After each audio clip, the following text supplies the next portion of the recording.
Shoot. I swear there's a new box down here. I think every time I see the basement dungeon, there's always more stuff, never less. That is the curse of the basement dungeon. What's up, YouTube people? RIP headphone users. Now, oh my god, the only good thing about the basement dungeon, I get to be loud and obnoxious to my fullest ability.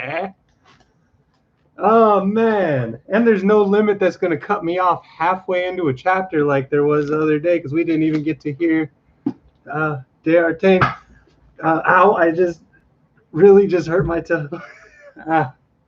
My foot. Oh, we didn't get to see D'Artagnan declare his third duel yet. But thank you so much to everybody who keeps showing up, showing out, showing love. Just all kinds of love going out to Against the World G, who we're probably not playing any of his songs today. I might if I take a break. You probably didn't even catch that I've been playing his music last time. But all kinds of love to Don't Watch Continue and Dark Rose. All kinds of love to Octo Wave. All kinds of love to Raheem Brittany, Renzo Flutes Marie, all of the awesome people over at the r/alternate history hub Discord, which again, if anyone wants the link to that, just holler at me. They're looking to grow, and it's got some really dope convos in there. So yeah, like I said, we got cut off partway into a chapter the other day, but we can pick right back up from there. So make sure you smash that like. Hashtag Leo season. I get, of course. I love you, Leos. Not for real, though. But we're going to start on page 40. Funny it was Shirley, but that doesn't make it any less of a driveling idiot.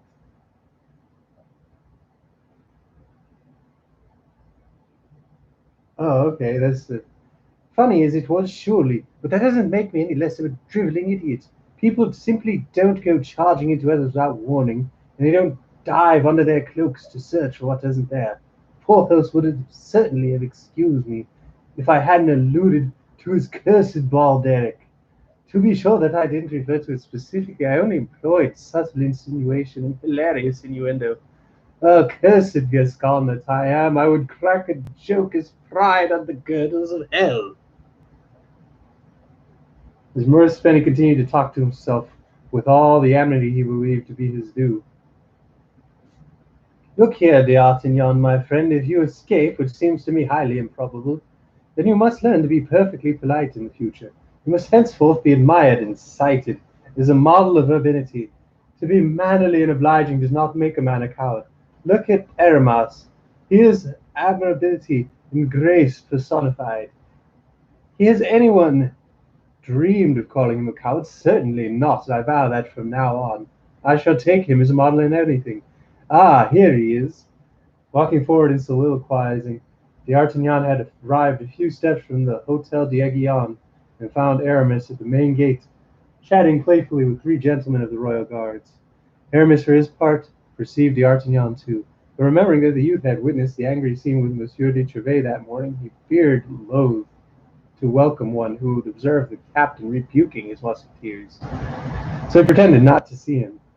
D'Artagnan, on the contrary, was still full of his plans of conciliation and courtesy. So with a deep bow and most gracious smile, he approached the quartet. Aramis bowed his head slightly, but did not smile. The four soldiers immediately broke off their conversation.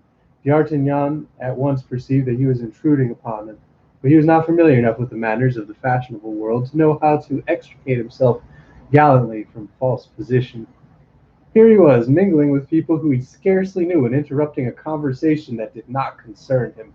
He was racking his brains to find the least awkward means of retreat when he noticed that Aramis had dropped his handkerchief and, doubtless by mistake, had placed a foot over it. Here, thought D'Artagnan, was a favorable opportunity to make up for his tactlessness. With the most polished air he could summon, he stooped and drew the handkerchief from the Musketeer's foot, despite the efforts Aramis made to keep it hidden. Holding it out to Aramis, he said, "Here, monsieur, is a handkerchief which I believe you should be sorry to lose." Indeed, the handkerchief was richly embroidered, and one of the corners bore a coronet and crest. "What's up, Doctor Wave?" Ah, Aramis blushed excessively, snatched it from the Gascon's hand. "Ah, my most discreet friend," one of the guards said to Aramis, "will you persist in saying that you are not on good terms with Madame de Bois Tracy, when the charming lady is kind enough to lend you one of her handkerchiefs?" The glance Aramis shot D'Artagnan was a declaration of mortal enmity. Then, resuming his usual suave air, "Ah, you are in error, gentlemen," he answered. "The handkerchief does not belong to me. I cannot imagine what maggot inspired monsieur to hand it to me rather than to one of you. As proof of what I say, here is mine in my pocket." "Oh, excuse me." Whereupon he produced his own handkerchief, which was very elegant too, and of fine cambric, though that material was expensive at the period, for it lacked both embroidery and a crest. As he held it up, they could see it was ornated with a single cipher, its owner's. This time D'Artagnan was not so hasty. He perceived his mistake, but the others refused to be convinced by the Musketeer's denial. One of them addressed the Musketeer with affected seriousness. "If matters were as you pretend, dear Hermas, I shall be forced to ask you to hand over that handkerchief. Bois Tracy is an intimate friend of mine, and I will not allow his wife's property to be spotted as a trophy." "Your demand is ill-coached," Aramis retorted. "While I recognize the justice of your claim, I refuse it on account of the form." "The fact is," D'Artagnan hazarded timidly, "I did not see the handkerchief fall from the pocket of Monsieur Hermas. He had a foot on it. That is all. Seeing his foot on it, I thought it was his." "Ah, you were completely mistaken, monsieur," Hermas replied coldly and indifferently toward D'Artagnan's efforts at reparation.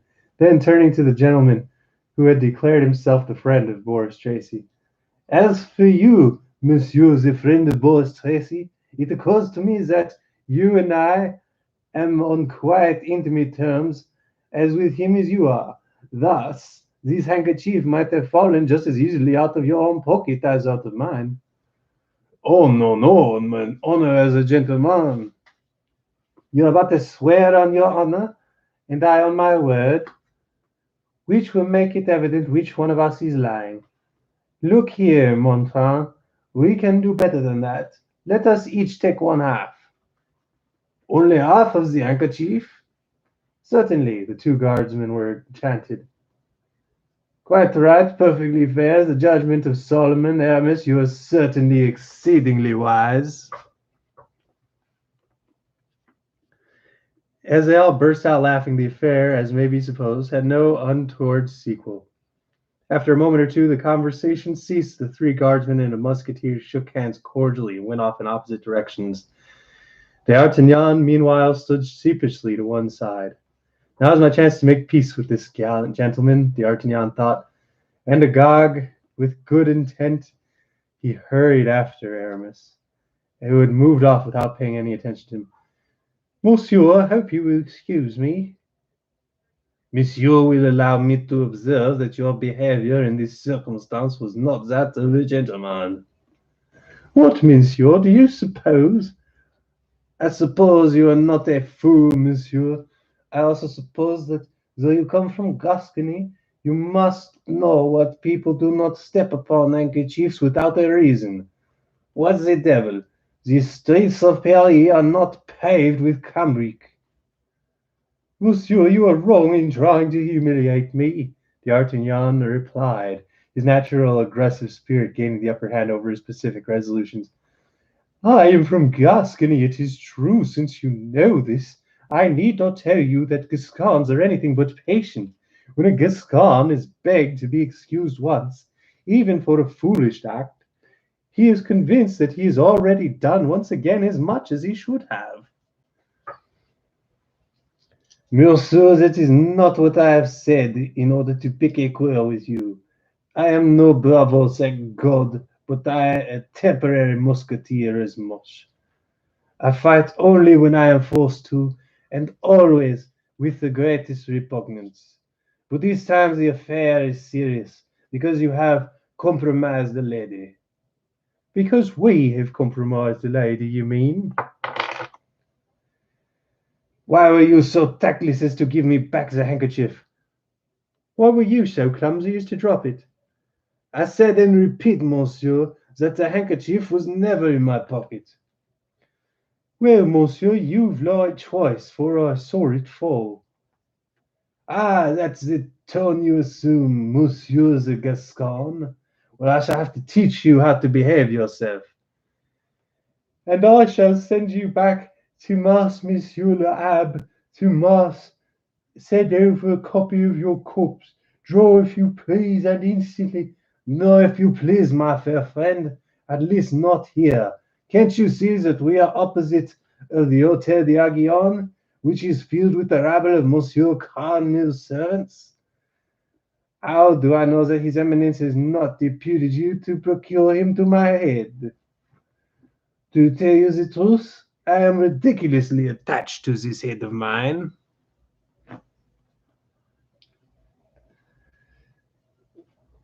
It seems to fit so symmetrically upon my shoulders. Of course, I intend to kill you. Don't worry on that score. But in a cozy, remote place where we will not be interrupted, lest you be inclined to boast about your death in public. I agree, monsieur, but don't be too confident. And bring along your handkerchief. Whether it belongs to you or somebody else, you probably need it. Monsieur is a Gascon? Yes, this monsieur is a Gascon, and he never postpones a duel through prudence. Prudence, monsieur, is somewhat useless virtue for musketeers. Oh, God. But it is indispensable to judgment. Therefore, I am only a musketeer pro tem. I intend to remain prudent.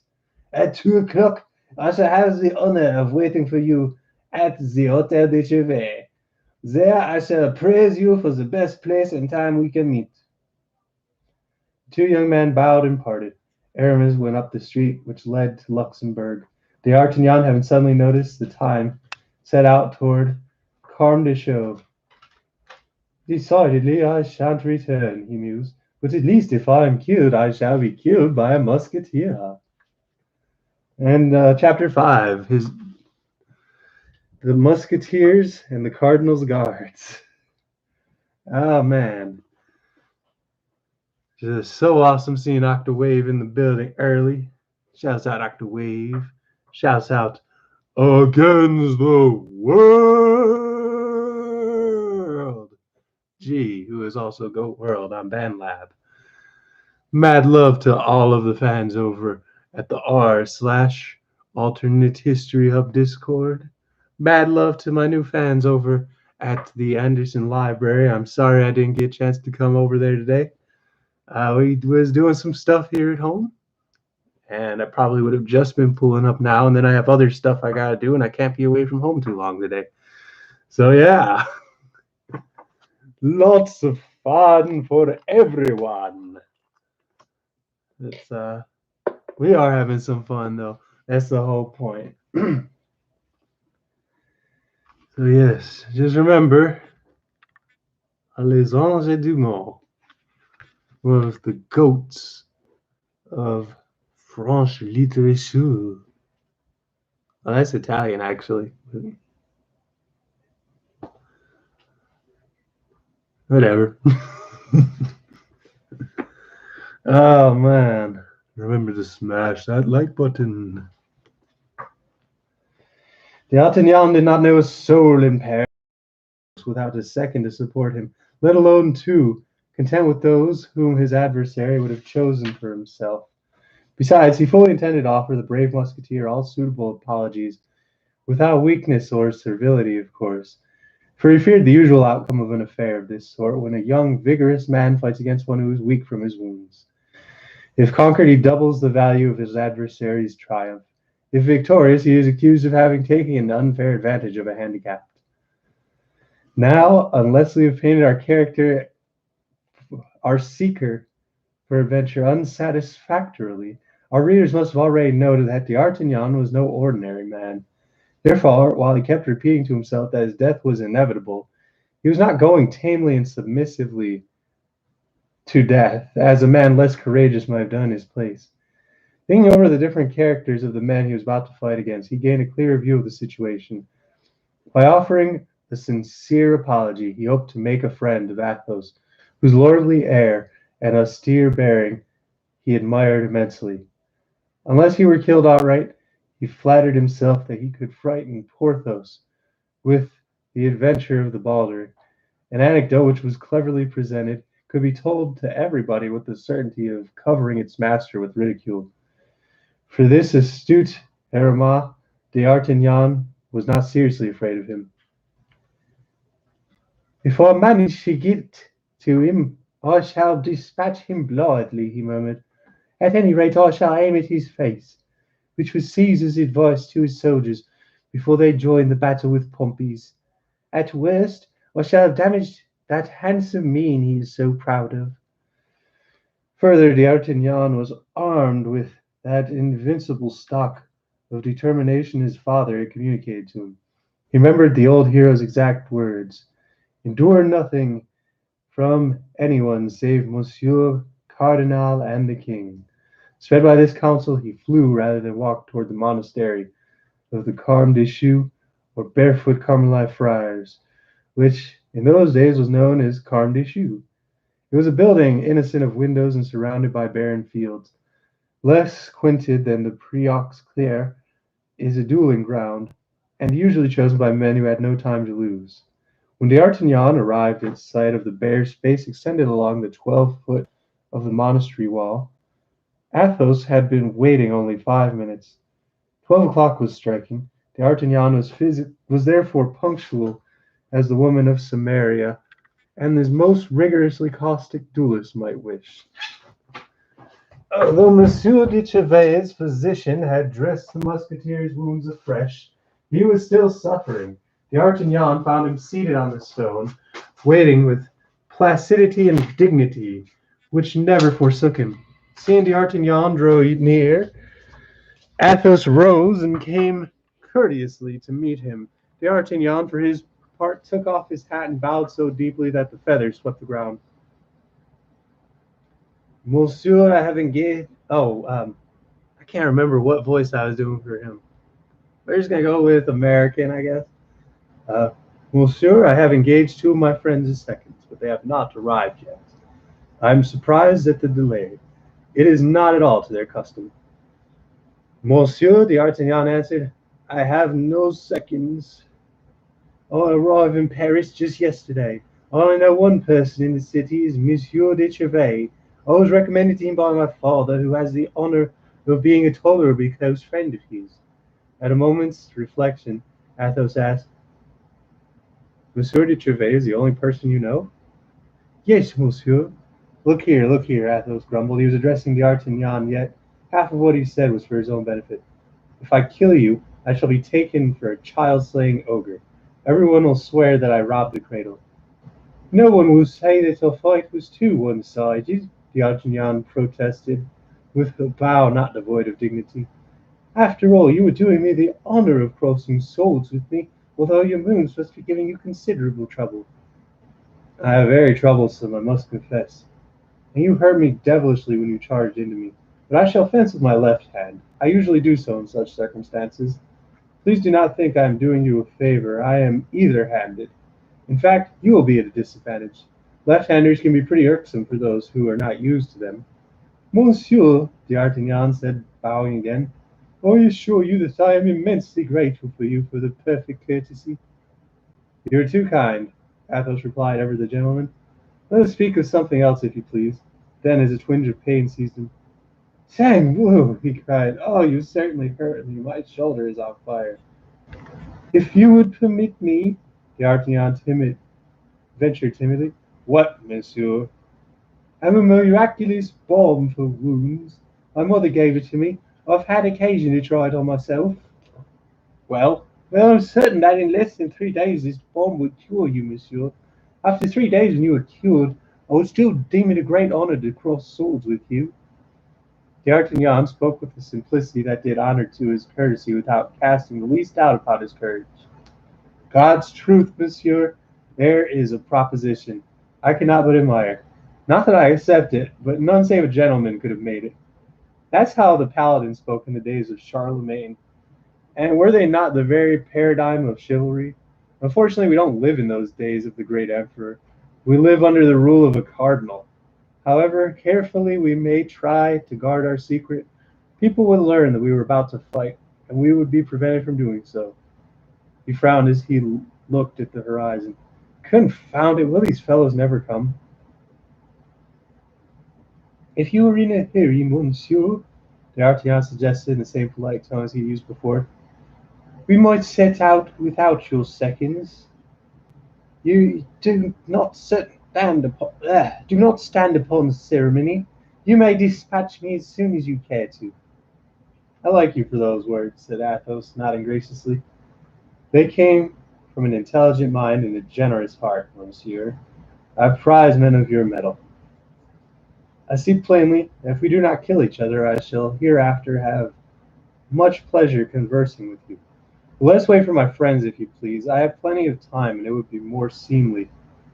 He barely finished speaking when, looking up, here comes one of them, he cried, and to his surprise, D'Artagnan discerned the gigantic bulk of Porthos at the far end of the Rue de Vergard.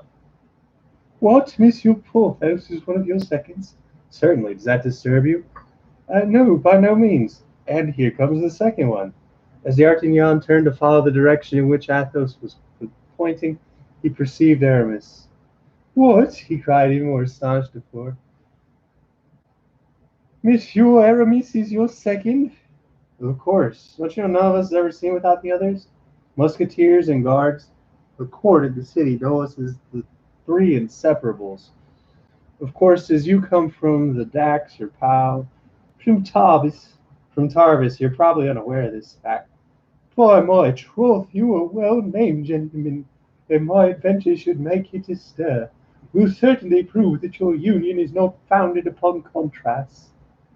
Meanwhile, Porthos came up, waved his hand to Athos, and then noticing D'Artagnan, stopped short, gaping with surprise.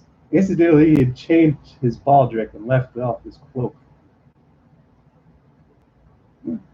Bless me, what does this mean? He asked. This is the gentleman I am to fight with, Athos explained, pointing to D'Artagnan, then opening his palm in a gesture of salutation. But I am going to fight him too. Not before 1 o'clock, monsieur, D'Artagnan reminded him. And I, too, am to fight this gentleman, Aramis announced, joining the group. Not until 2 o'clock, D'Artagnan replied as casually as before. Aramis turned to Athos. By the way, Athos, what are you fighting about? Oh, by my faith, I'm none too sure. As a matter of fact, he hurt my shoulder. What about you, Porthos? I am fighting. Porthos blushed a deep crimson. I'm fighting because I'm fighting. Athos, whose keen eye lost no detail on the scene, observed a faint, sly steal over the young Gascon's lips as he specified. We had a slight disagreement about your dress. And you, Aramis? Ours is a theological quarrel. Aramis made a sign to D'Artagnan, begging him to keep the cause of their difference a secret. Athos saw a second smile float across D'Artagnan's lips. Indeed. Yes, D'Artagnan agreed.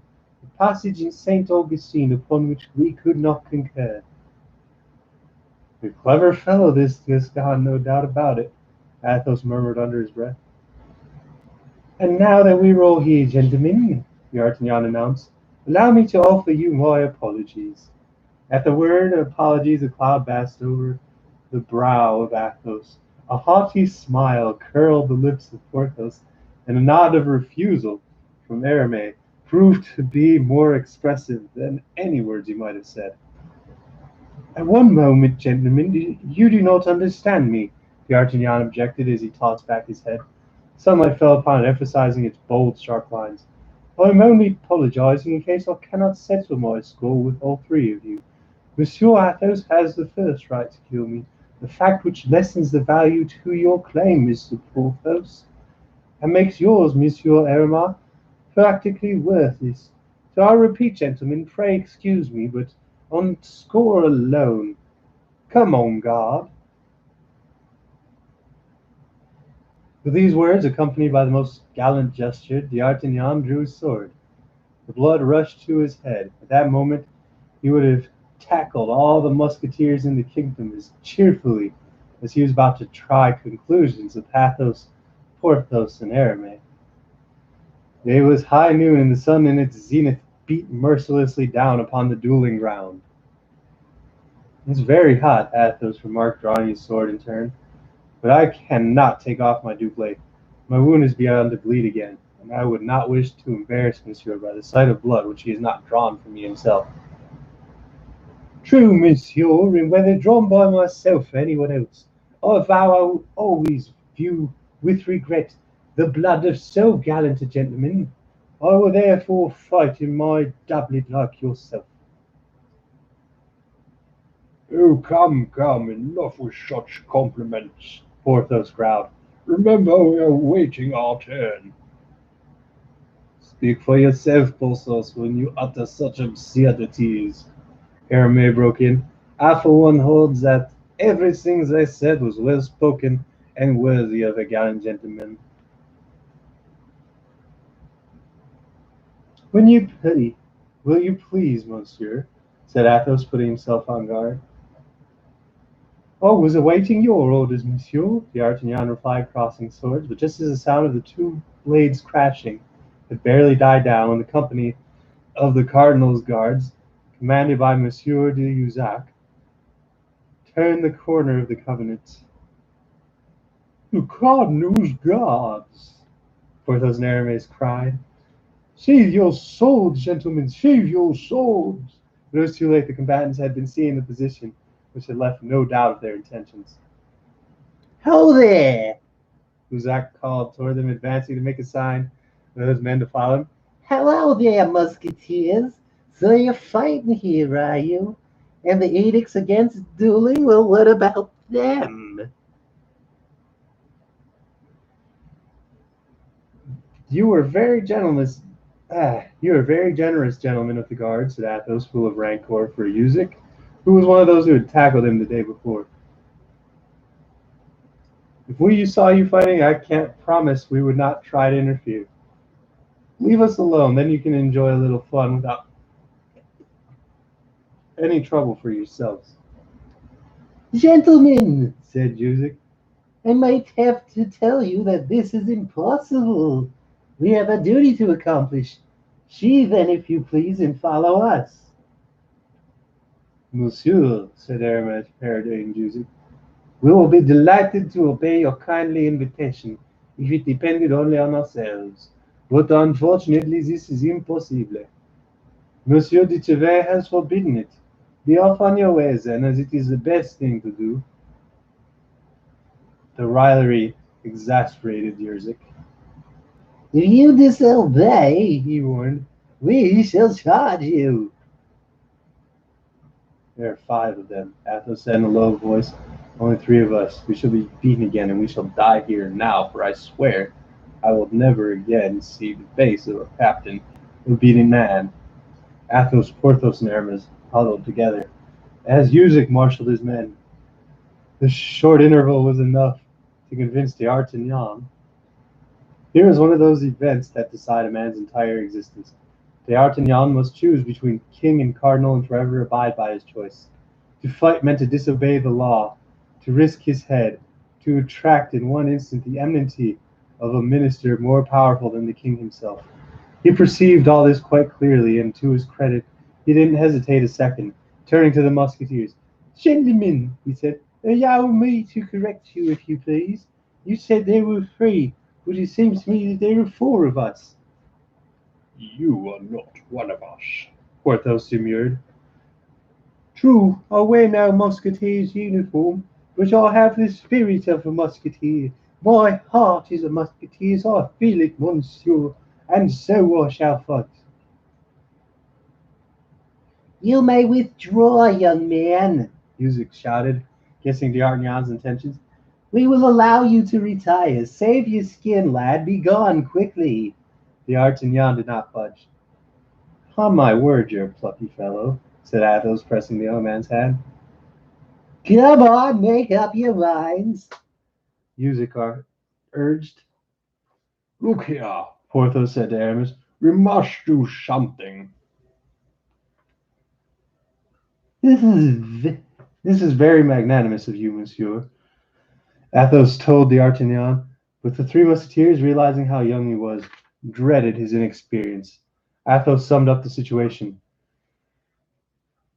"We should still be but three, one of whom is wounded plus a mere boy, yet everybody will say that there were four men fighting the guards." Yes, but shall we surrender? Porthos asked indignantly. "That is difficult," Aramis agreed. D'Artagnan, understanding their irresolution, pressed his point.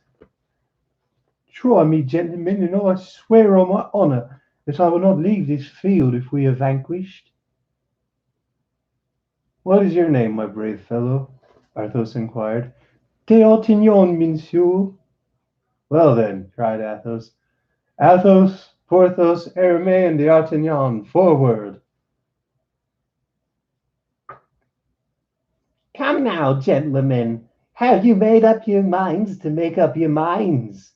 Jusek asked for the third time. "We have," Athos replied. And what is your choice?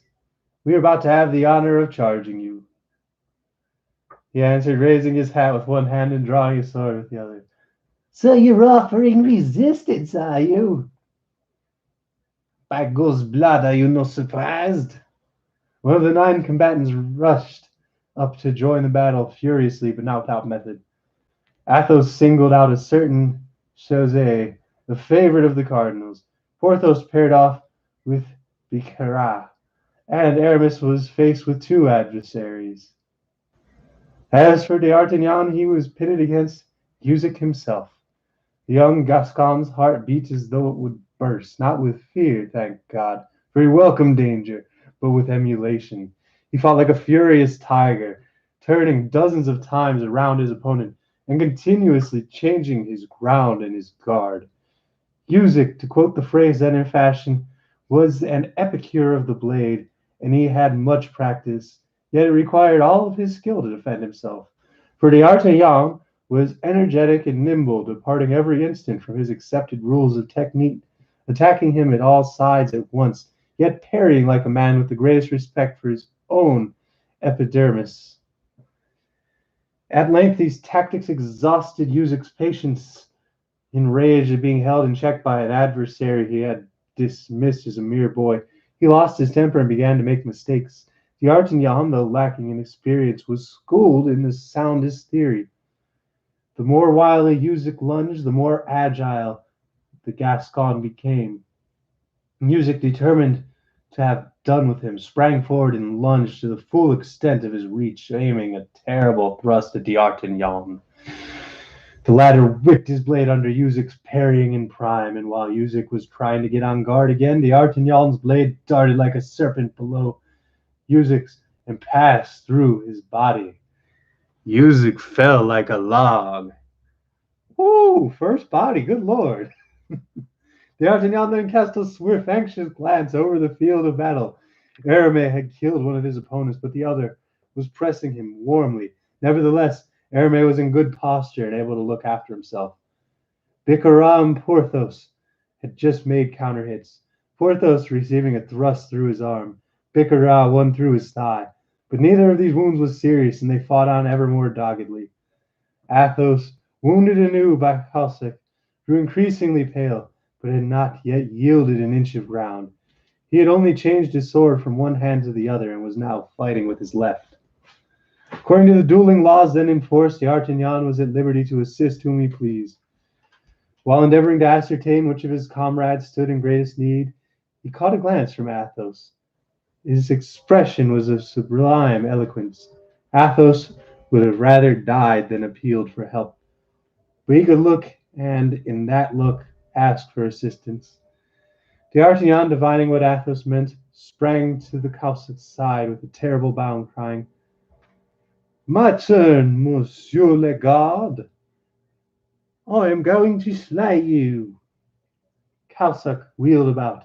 D'Artagnan intervened with the nick of time, for Athos, who had been fighting on the sheer nerve, sank on one knee. "God's blood!" he cried to D'Artagnan. "Don't kill him, lad. I have an old bone to pick with him when I am fit again. Just disarm him. Make sure of his sword. That's it. Oh, well done! Well done!" Athos gave vent to the last exclamation when he saw the Cusack's sword fly through the air and land 20 paces away.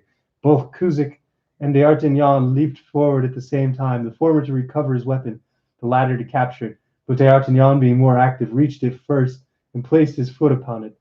Cahusac ran over to the guardsman whom Aramis had killed, seized his rapier, and returned toward D'Artagnan. But on the way he met Athos, who had recovered his breath during the short respite D'Artagnan had afforded him, and who wished to resume his flight lest D'Artagnan kill Cahusac. D'Artagnan realized that he would be disobliging Athos not to leave him alone, and a few minutes later Cahusac fell, pinked in the throat. At the same instant, Aramis placed the sword point on his breast of his fallen adversary, and forced him to beg for mercy. This left only Porthos and Bicaret to be accounted for. Porthos was indulging in all manner of regardio and swagger, asking Bicaret what time of day it might be, and congratulating him on the fact that his brother had just attained a company in the regiment of Navarre. But just as he might, he was making no headway, for Bicaret was one of those men of iron who never cry quits until they fall dead. Meanwhile, it was imperative to finish the fighting soon. There was a danger of watch coming by and picking up all of the duelists, wounded or not, royalists or cardinalists. Athos, Aramis, and D'Artagnan, surrounding Bicaret, called on him to surrender. Though 1 against 4 and wounded in the thigh, Bicaret was determined to hold out. Cahusac, rising on his elbow, cried out to him to yield. Okay, so he's not dead. But Bicaret, like D'Artagnan, was a Gascon. He turned a deaf ear and laughed as though it were a huge joke. Between the two parries, he even found time to point it with his sword at the patch of earth, and parodying a voice from the Bible, declared mocking heroically, "Here shall Bicaret perish, along with them which are beside him." "But they are 4-1, Cahusac remonstrated. "Leave off, I command you."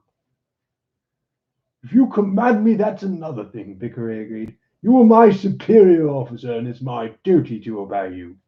As he sprang backward, he broke his sword across his knee to avoid having to surrender it, threw it the 2 pieces over the convent wall, and crossed his arms, whistling a cardinalist air. Bravery is always honored even in the enemy. The Musketeers and D'Artagnan saluted Bicaret with their swords and returned them to their sheaths. Next, D'Artagnan, with the help of Bicaret, the only adversary still on his feet, carried Cahusac, Cahusac, and the guardsman Aramis had wounded under the porch of the convent, leaving the dead man where he lay. Finally, they rang the convent bell, and taking along 4 cardinalist swords as trophies of victory, they set out, wild with joy, for Monsieur de Trevet's mansion. Arm in arm they strode, occupying the whole width of the street, and as every musketeer they met swelled their ranks, and the end of their progress was a triumphal march. D'Artagnan was delirious with happiness, and marched between Athos and Porthos, squeezing their arms affectionately. Oh, I'm not a musketeer yet, he told his newfound friends as they swung through the gateway of the Hotel de Trevay. At least I've become more apprenticeship, though, don't you think? Now, we're making good time today. We're doing really good today. Ooh, that's chapter 5. We got chapter 6. And real quick, just all kinds of love to Against the World. Gee, RIP headphone users. All kinds of love to Rakeem, Brittany, the fine folks at the r/alternate history hub Discord page, as well as, sorry, I was checking some real quick. Renzo Flutes, Octawave, Don't Watch, Continue, Dog Rose. Oh man. And of course, there's many others as well. But just remember, if you want to be shouted out, you gotta say something. You gotta holler at me. You gotta smash the like. Smash the like. Oh man. Whew.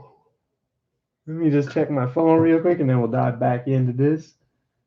All kinds of love. I hope you guys are enjoying Three Musketeers. This is actually quite a unique and fun book. Shouts out Blaze6513. You hit me up on IG. I don't know if he'd be watching these. If you don't be commenting. If you don't comment, I can't tell if you were watching.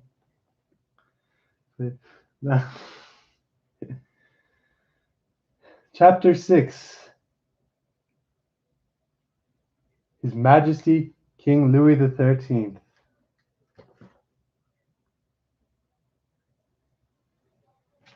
The affair caused a sensation. In public, Monsieur de Trevay scolded them roundly, but he congratulated them in private. Then, as no time must be lost in reaching the king and winning him over, he hastened to the Louvre. It was too late. His Majesty was already closeted with my Lord Cardinal, and too busy, he was told, to receive him. That evening he went to the king's gaming table. His Majesty was winning and being very miserly and was in excellent humor. Seeing Monsieur de Trevay at a distance, the king cried, Why, come, Monsieur le Capitaine. Come here so I may chide you. Do you know that His Eminence has been complaining again about your musketeers, said Captain, and with such fashion is that he is out of sorts this evening. His musketeers are yours, devils incarnate and gallows birds all. seeing first glance how things would turn, Monsieur de Trevay hastened to deny the accusation. On the contrary, he insisted his soldiers were kindly creatures and meek as lambs. He would personally warrant that they had but one desire, namely to draw their swords only in his Majesty's service. But what were they to do? The cardinal's guards were forever picking quarrels with them. They were obliged to defend themselves, only for the honor of the corps. Hark at Monsieur de Trevay, The king commented. hark at the man. Anybody who would imagine he was speaking about the members of a religious order. In fact, my dear Captain, I've a good mind to take away your commission and give it to Mademoiselle de Chemerault, to whom I promised an abbey, but I do not think I will take you at your word. I am called Louis le Just, and justice shall prevail, monsieur. By, we shall see. It is because of my faith in that justice, sire, that I shall calmly and patiently await the good pleasure of your Majesty. Well then, monsieur, wait. I shall not keep you long. Luck was turning against the king as his winnings began to shrink. He was not sorry to find an excuse whereby fair Charlemagne, to use gambling term whose origin I do not know, but which means to leave the table when one is in pocket. His Majesty rose and pocketed his winnings and turned to the courtier. Review, he says. Take my place, for I must speak to Monsieur de Trevay on an urgent matter. I had 80 louis before me. Put down the same sum, so that those who have lost money will have no cause for complaint. Justice comes first. Then turning to Monsieur de Trevay, he walked toward the window. Well, monsieur, say his illustrious eminence's guards have sought a quarrel with royal musketeers. Yes, sir, just as they always do. Well, how did it happen? Tell me about it. A judge must hear both sides of any question. Well, sire, it went like this. 3 of my best soldiers, Athos, Porthos, and Aramis, decided to go on a jaunt with a young fellow from Gascony to whom I had introduced them that morning. Their party was to take place at Saint-Germain, I believe, so they decided to meet at the Carmelite Convent. Here they were molested by de Jusic, Cossack, Bicarat, and 2 other guardsmen who certainly did not repair to such a place in such numbers without intending to flout the laws against dueling. I do not accuse them, sire, but I leave your majesty. I do not accuse them, sire, but I leave your majesty to judge what 5 armed men could possibly want in so deserted a place as the Covenant pasture. Seeing my musketeers, the cardinalists changed their minds, and private grievances gave way to party hatred. Oh, Trevay, how sad to see 2 parties in France, 2 heads in one kingdom. But this can't go on forever. Your majesty's servants devoutly hope so. So the cardinal's guards picked a quarrel with the king's musketeers. That probably happened, but I cannot swear to it, sire. Your majesty knows how difficult it is to arrive at the truth, unless a man be gifted with that admirable instinct which has caused Louis XIII to be named Louis the Just. Right again, Trevay. But your 3 musketeers were not alone, they had a youth with them. True, sire, but one of the 3 was wounded. Thus the royal musketeers were represented by 3 soldiers, one of whom was wounded, plus a mere stripling. They stood up to 5 of the cardinal's stoutest guardsmen, and laid 4 of them low. What a victory for us! The king beamed. A complete victory. A complete victory, sire, as Caesar won over Vercingetorix at the Bridge of Say. 4 men, you say, one of them wounded, and a mere lad. A lad ridiculously young, sire, but he behaved so proudly on this occasion that I take liberty of recommending him to your majesty. His name? D'Artagnan, sire, the son of one of my oldest friends, the son of a man who served throughout the Civil War under his majesty, your father of glorious memory. He acquitted himself well, eh? The king placed one hand on his hip and twirled his mustache with the other. Tell me more, Trevay. You know how as much as I enjoy the tales of fighting and warfare. As I told you, sire, D'Artagnan is little more than a boy. He has not the honor of being a musketeer. He is in civilian dress. The cardinal's guardsmen, realizing at once that he was a very young individual, that he did not belong to the corps of musketeers, invited him to withdraw before they attacked.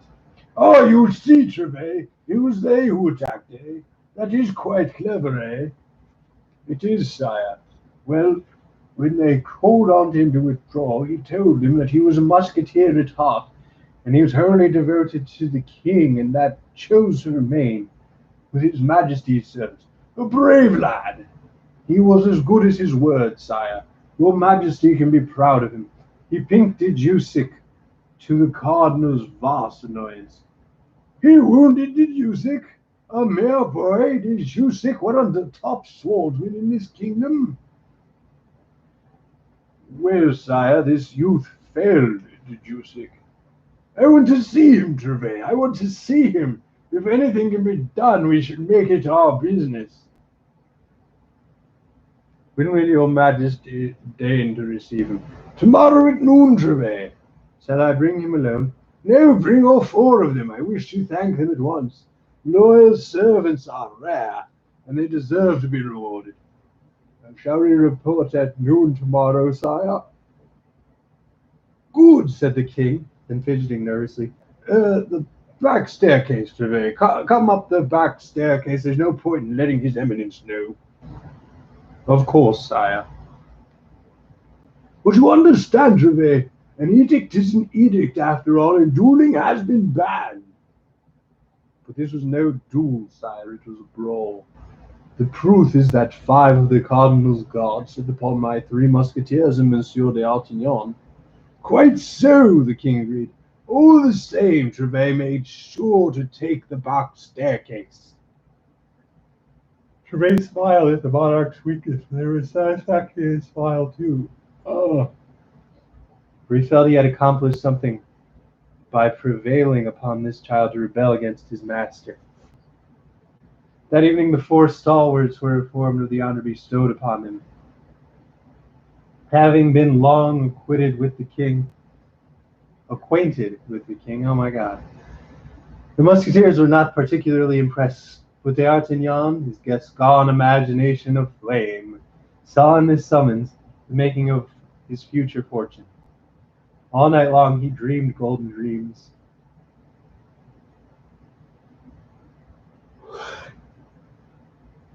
At 8 o'clock the next morning, he was calling for Athos.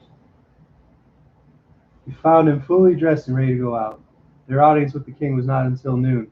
Athos had arranged to play tennis with Porthos and Aramis at a court near the Luxembourg stables. He invited d'Artagnan to join them. The Viscount, ignorant of a game he had never played, but nevertheless accepted.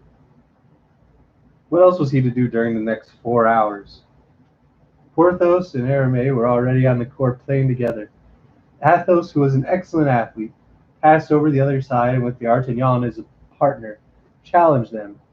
But though Athos, with his left hand, was playing his first shot, convinced him that his wound was still too recent to permit of such extortion. D'Artagnan therefore remained alone, as he declared his complete ignorance of the game. They simply tried rallying without scoring their points. Smashing ball from Porthos, just missing d'Artagnan in the face. Had it done so, d'Artagnan would have been compelled to forego his audience with the king. At his Gascon imagination, his whole future life depended upon this meeting. He bowed politely to Porthos and Aramis, declaring that he would not resume the game until he knew how to play it on par with their turns. Then he returned to his seat in the gallery close to the court. Unfortunately for d'Artagnan, one of his Eminence's guards was among the spectators. Still chafing at his defeat his comrades had suffered just the day before, he had promised himself to seize the earliest opportunity to obtain revenge. He now saw his chance, and turning to the neighbor, I am not surprised that this youth is afraid of a tennis ball, he drawled. He must surely be a prentice musketeer. D'Artagnan started as though a serpent had stung him. He turned and stared at the guardsman. La! The cardinal called, twirling his mustache insolently. You may stare at me as long as you like, my little gentleman. I have said what I have said. Your words are too clear to require a commentary, d'Artagnan replied. I beg you to follow me out of here. And when, pray? The guardsman asked banteringly. At once, if you please. By the way, do you know who I am? I haven't the faintest idea, and I don't care. You're wrong there. If you knew my name, perhaps you would be more careful. But what is your name? Bernajoux at your service. Well, Monsieur Bernajoux, I shall wait for you at the door. Proceed, monsieur. I shall join you in a minute. Do not hurry, monsieur. We must not be seen going out together. Any witnesses of our interview might cramp our style. True, true, the guardsman agreed. He was surprised that his name made no impression on the Gascon, for he was known to everybody, everywhere, with perhaps solitary exception of the Artignan. His Eminence the Cardinal might heap up edicts against dueling to his heart's content. Ugh. Bernajoux continued to figure as an instigator or liquidator of daily brawls. Porthos and Aramis were so intent on their game, and Athos so busy at observing them, they did not notice D'Artagnan's exit. True to his word, D'Artagnan stood by the door. Waiting a moment later, Bernajoux joined him. With no time to lose because of his audience with the king, D'Artagnan looked up and down the street, found it empty, and decided to fight then and there. Upon my word, though you may be called Bernajoux, he said, it is lucky you only have a prentice musketeer to deal with. But never mind, I shall do my best. On guard, please. This is no place to fight, the other interjected. We will be better off behind the Abbey of Saint-Germain or the Prior de Cleric. What you say makes excellent sense, D'Artagnan agreed. Unfortunately, I have very little time to spare. I have an appointment at 12 sharp. On guard, then, monsieur, I beg you. Bernajoux was not a man to entertain two requests to a draw. An instant later, his sword glittered in the sunlight, and he swooped down on D'Artagnan, thinking to intimidate him. But D'Artagnan had served his apprenticeship the day before. Fresh from a spectacular victory and firm by the hopes of favor soon forthcoming, he was determined not to budge an inch.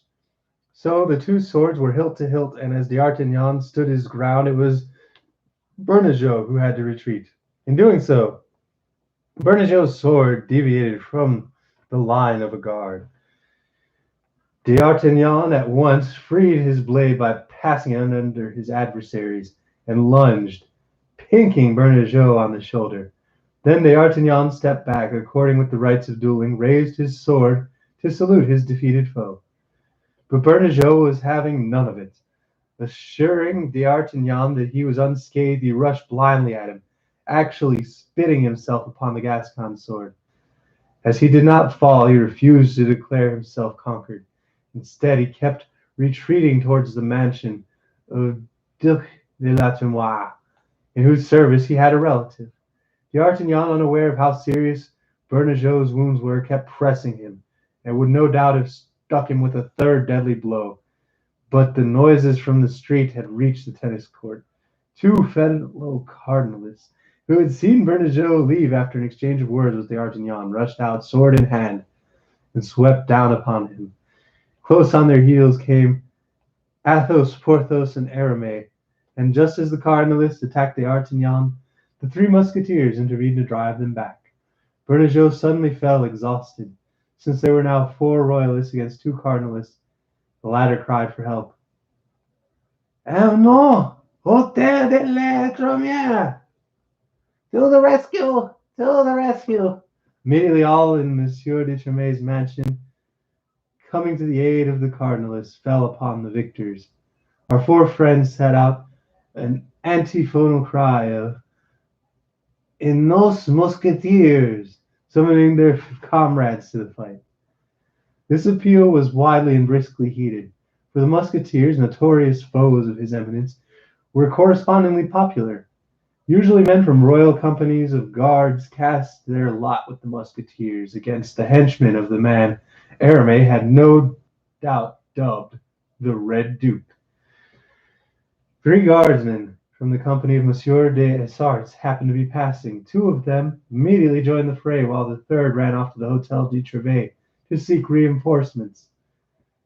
As usual, there were plenty of musketeers on the premises. They ran to their comrades' help, and the melee became general.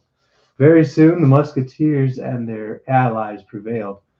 The cardinal's guardsmen and Monsieur de Tremai's servants beat a hasty retreat into the Hôtel de Tremais, slamming the gates just in time to prevent their pursuers from entering after them. As for Bernajoux, He had been picked up and conveyed to the safety early in the battle. His condition was critical.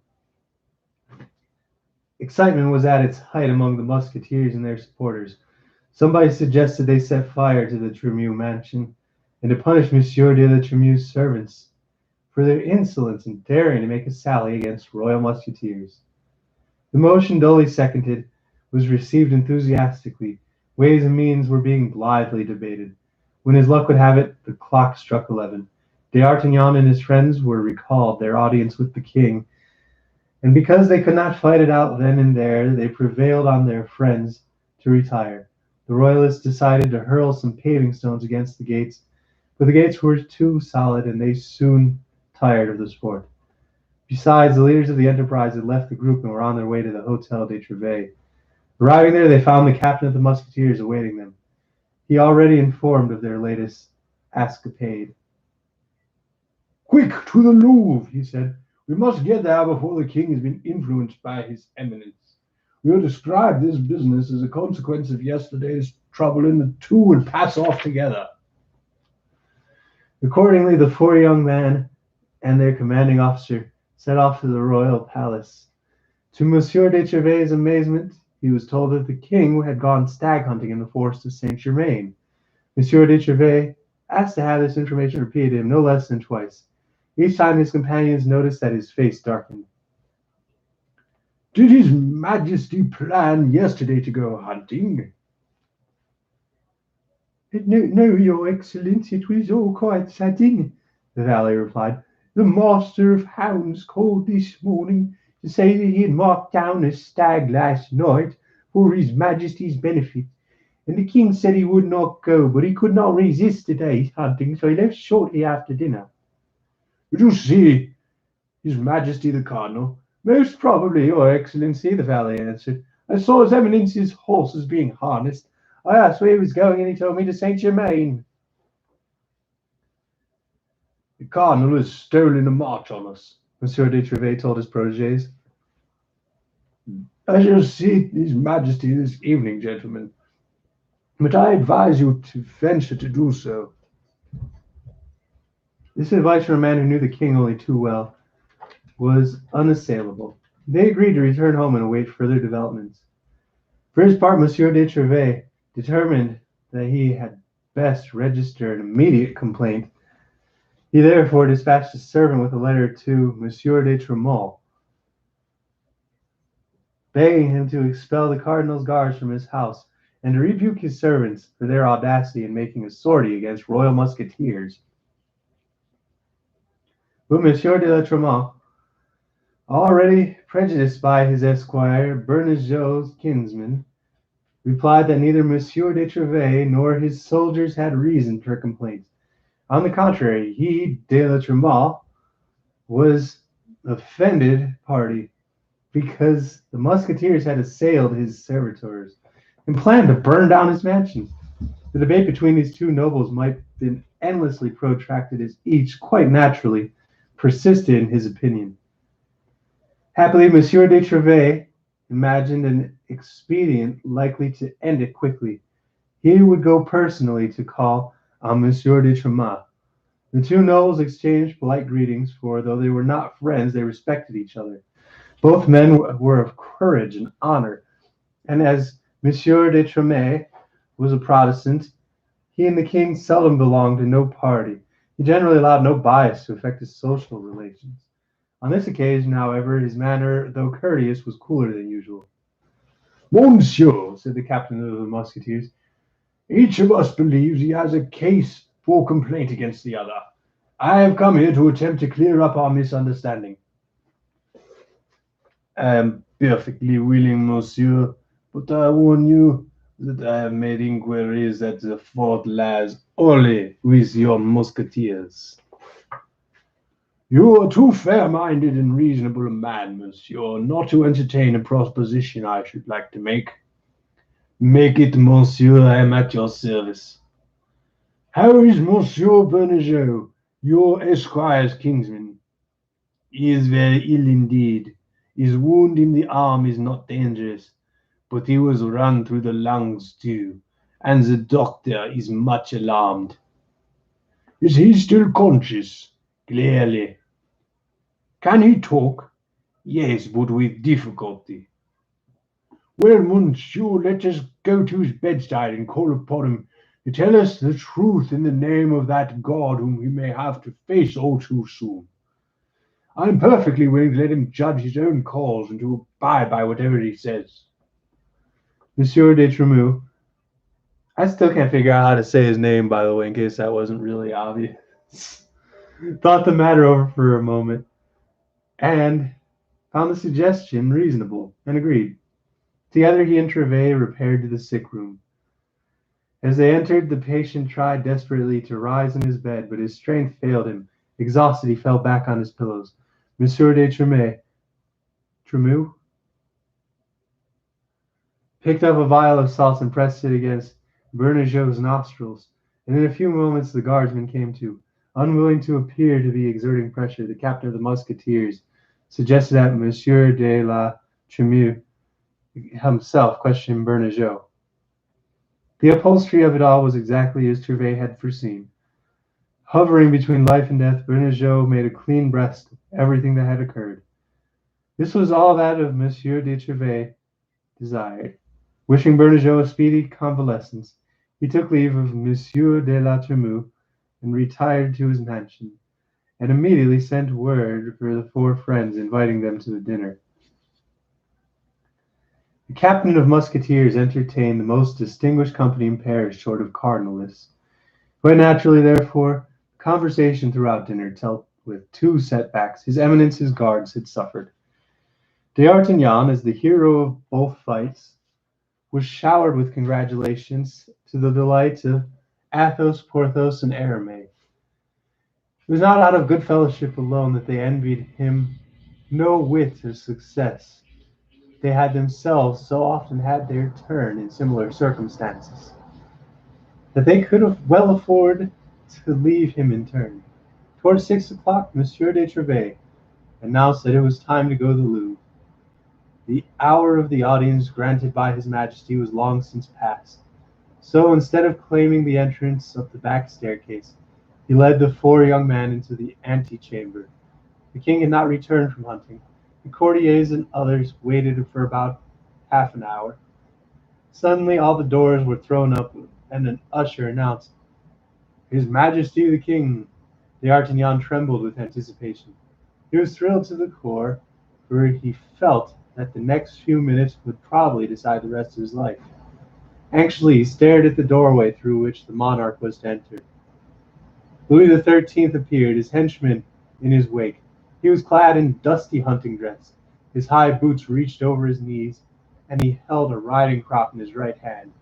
At first glance D'Artagnan realized that his Majesty was very much out of sorts. The royal displeasure, obvious though it was, did not prevent the courtiers from lining up right and left to form a human avenue down which His Majesty might proceed. At court it is better to be noticed even with an angry eye than not to be seen at all. The three Musketeers therefore did not hesitate to step forward. As for D'Artagnan, he stood behind them. Though the king knew Athos, Porthos, and Aramis, he swept by without a word or glance of recognition. But as he passed Monsieur de Treville and looked at him a moment, Treville outstared his master. Grumbling, His Majesty entered the apartment. "Things are going badly," Athos commented, smiling. "We shall now be appointed chevaliers of the royal order this time." Wait here for about 10 minutes, Monsieur de Treville told his protégés. If I do not return by then, it will be useless to stay on. Go back to the Hotel de Treville. Obediently they waited 5 minutes, 15, 20. Finally apprehensive of what might be happening, they withdrew. Monsieur de Treville marched boldly into the king's rooms to find a very glum Majesty ensconced in an armchair, beating his boots with the handle of his riding crop. This did not prevent the captain of the Musketeers from inquiring phlegmatically after the royal health. Bad, monsieur, bad as can be, The king answered. I'm bored stiff. Indeed, Louis XIII suffered chronically from ennui. He He would often lead a courtier to a window, invite him to gaze out upon the scene below, and say, Monsieur, let us suffer boredom together. What bored? I thought His Majesty had been enjoying the pleasures of hunting. Pleasures, monsieur, fine pleasures indeed. I do not know whether it's become the game leaves no scent, or because the dogs have no noses.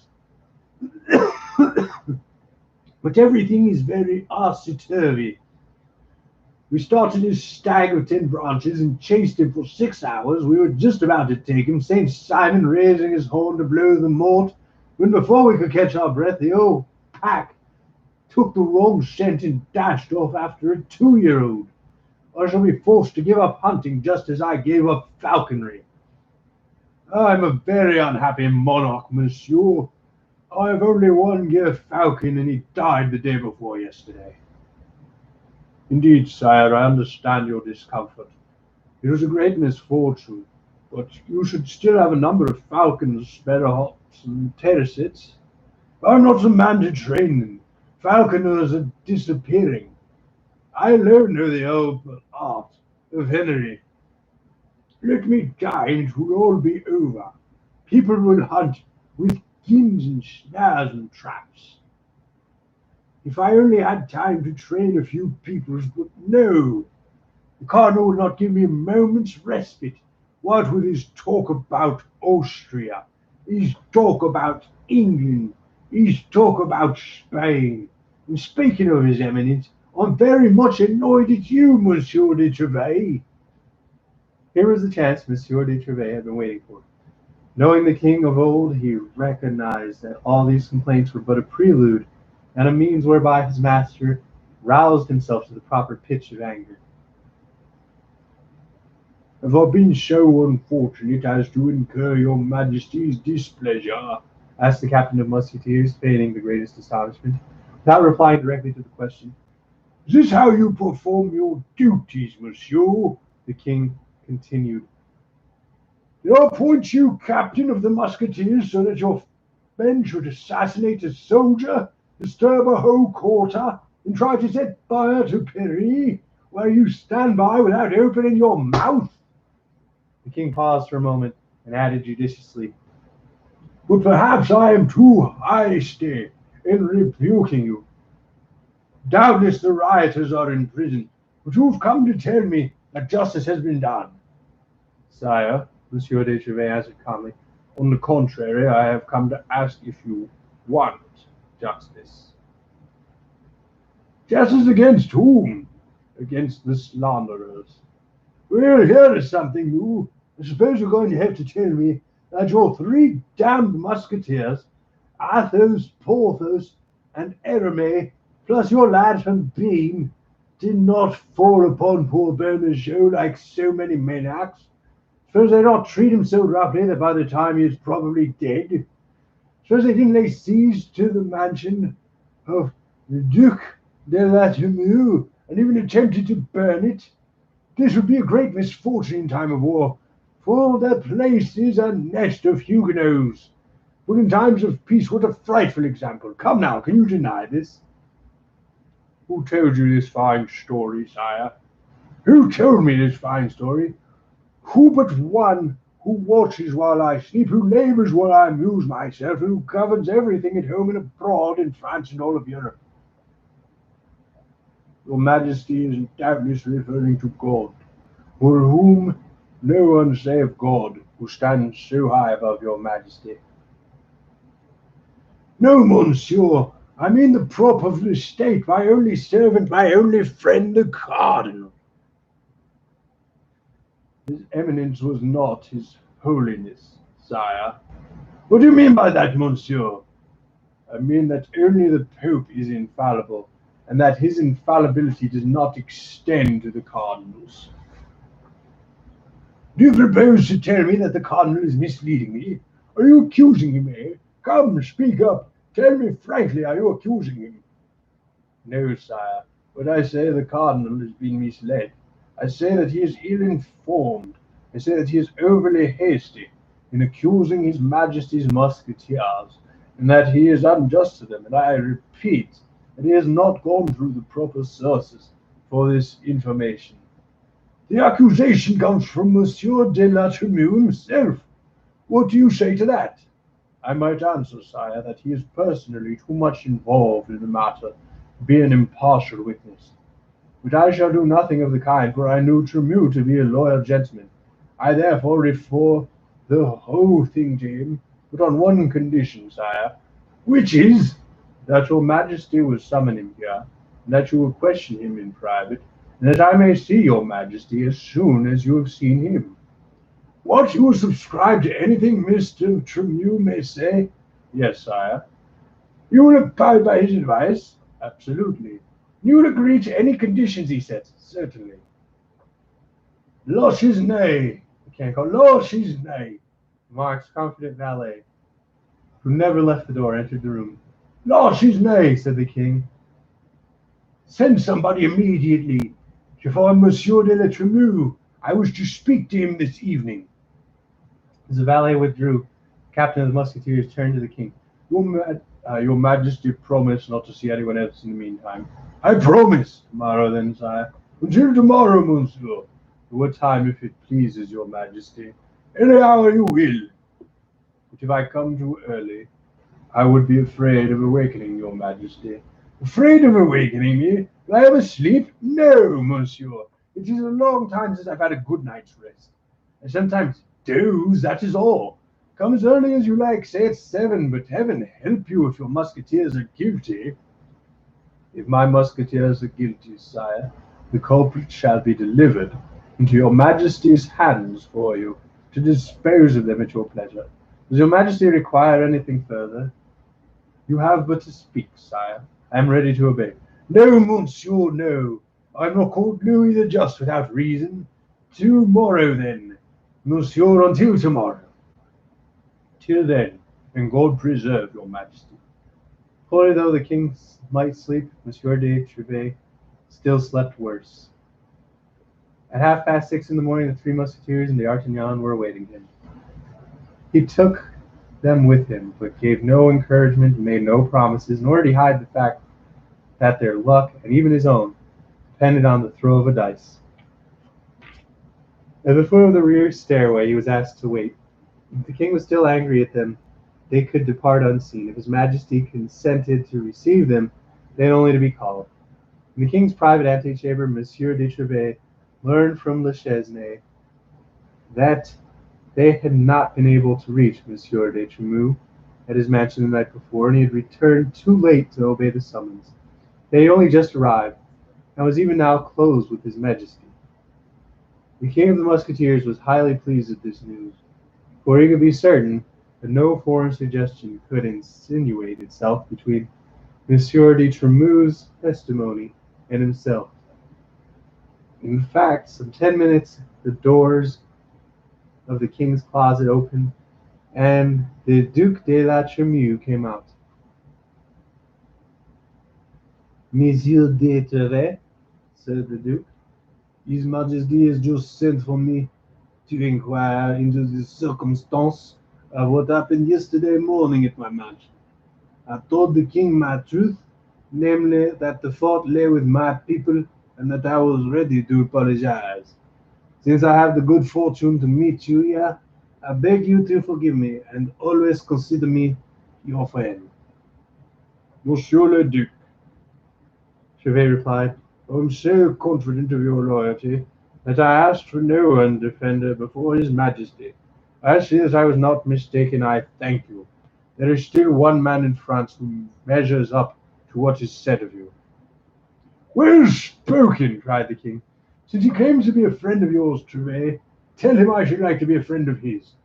But he neglects me. Why is it nearly 3 years since I saw him last?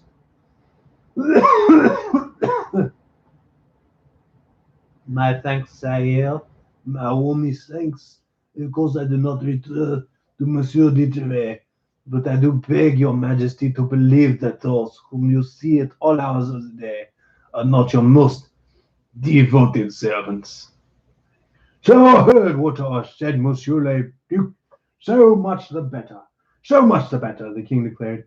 Well, Treville, where are your musketeers? I told you the day before yesterday to bring them along. Why haven't you done so, pray?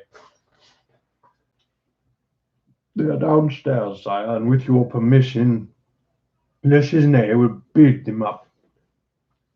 Yes, let them come up immediately. It is almost 8 o'clock, and I expect another visitor at 9. Go, Monsieur le Duc, and please come back and see me occasionally. Come in, Trevet. The Duke saluted and retired. As he opened the door, the 3 Musketeers and D'Artagnan, escorted by Le Chisney, appeared at the top of the staircase. Come in, my brave lads, the king called. Come in, and I'm going to scold you.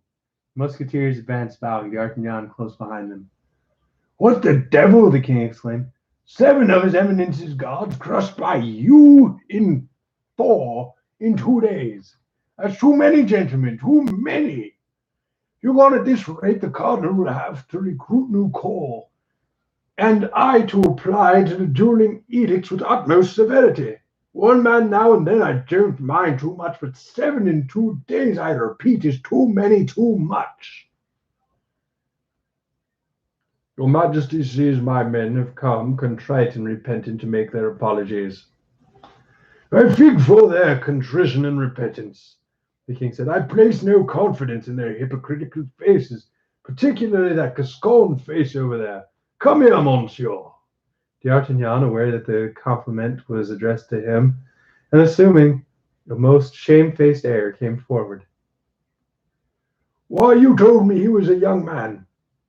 This is a Trevor. This is a boy, Trevet, a mere boy. You mean to tell me that he's the one who dealt Usick a masterstroke? Yes, and accounted for Bernajoux as well. Indeed. And beside this, Athos put in, he not rescued me from Baccarat. I would certainly not have the honor of making me my very humble obeisance to your majesty at this moment. Oh, this lad from Béarn is the very devil, which is St. Gris, as the king my father used to say. I suppose this sort of work involves the slashing of many doublés and the breaking of many swords. Gascons are always poor, are they not? Sire, I can guarantee you that they have not discovered any gold mines in their mountains. Yet God owes them this miracle as a reward for the way which they championed the king, your father. Which amounts to saying that the Gascons made a king of me too, for I am a father's son, Trevet. Well, it's all true, and I shall not deny it. Lashes nay. Go rummage through all my pockets and see if you can find 40 pistoles. If you do, bring me the money. And now let us see, young man. Your hand upon your conscience, tell me exactly how all this came about.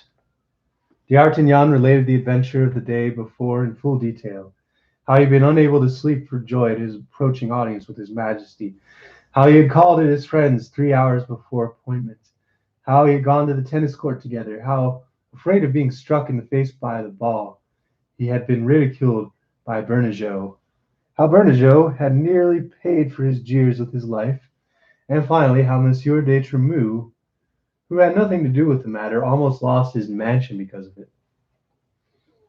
This is what I fancied, the king murmured. Your account agrees in every particular with Tremouille's. Poor cardinal. Several men in 2 days, and his very best men too. But that will do, gentlemen. You hear, that will do. You've taken your revenge for the affair of the Rue des Ferrous, and even exceeded it. You ought to be satisfied. If your majesty is, then so are we, said Monsieur de Trevaux. Yes, I am quite satisfied. Taking a handful of gold from La Chisney and putting it into D'Artagnan's hand. Here you are, the king said. Here is proof of my satisfaction. Nations of pride, which are universally observed today, did not prevail in the 17th century. Gentlemen received gifts of money from the king's hand without feeling in any way humiliated. D'Artagnan pocketed his 40 pistoles without scruple. On the contrary, he thanked his Majesty heartily. There, Said the king, looking at his clock. there, now is 8:30. You may withdraw. I told you I was expecting a caller at 9. Thank you for your devotedness, gentlemen. I can continue to reply on you, can I not? The four assured his Majesty that nothing was too much to do in his service, that their loyalty was boundless, and that for his sake they would allow themselves to be cut to pieces. Good, good. But that will be better, and you'll be more useful to me. As they retired, he turned to Trevet and added in a low voice, I know you have no room in the Musketeers, and besides, we decided that a trial period elsewhere is necessary before entering the corps. So I beg you to place this young man in the company of guards commanded by Monsieur d'Essarts, your brother-in-law. The captain of the Musketeers nodded affirmatively. Ah, Trevet, I rejoice at the face his eminence will make when he finds this out. He will be furious, but I don't care. I'm doing what is right. The king waved goodbye to Trevet. Rejoining the four companions, found D'Artagnan dividing his 40 pistoles among them. His Majesty has foreseen the cardinal was really so furious indeed, that for a week he kept away from the king's gaming table. This didn't prevent the king from being affable to him as possible whenever they met, or from asking him in the most kindly tone, Well, Monsieur le Cardinal, how fares it with the poor show and that poor Jurassic of yours? Oh, snap. Oh, man. Against the world. Finally in the building. I actually played some of your new music on the intervals last time around. We're about an hour and a half in, and I really need some water, so I might just do that now if that's okay. All kinds of love going out to the r/alternate history hub Discord, to Renzo Flutes, Octo Wave, Don't Watch Continue, Dog Rose, my new friends from the library who I still feel bad for not going up and seeing today because I didn't really have the time and I'm house sitting and stuff. But we in the dungeon. We be in the dungeon. Oh, man. It's good to be in the dungeon. It's good. Oh, my goodness. Trying to pull up Band Lab. It is being quite difficult. Oh, snap. What's up, Keenan? Man, Keenan's awesome. He needs to make him a YouTube page or something so we can shout him out more frequently. Yes. Or well, actually, you guys were talking about making that. Good luck on your tournament, though. I really just have to get some water real quick.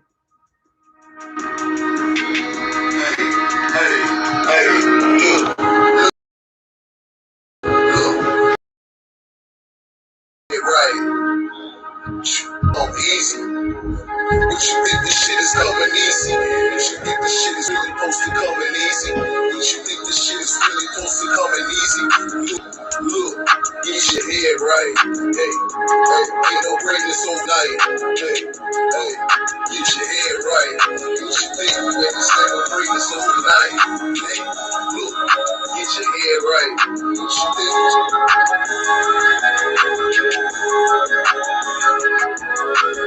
One time for the one time, shorty fuck with me, she see ambition and she know this intuition is far past the level of intuition. You know me, nigga, paying like tuition and her attention is attached like knowledge. I see the ledge and I never hop to a mountain. I make a bitch bloody hop on me. She takes the dick and she say it's delishimo.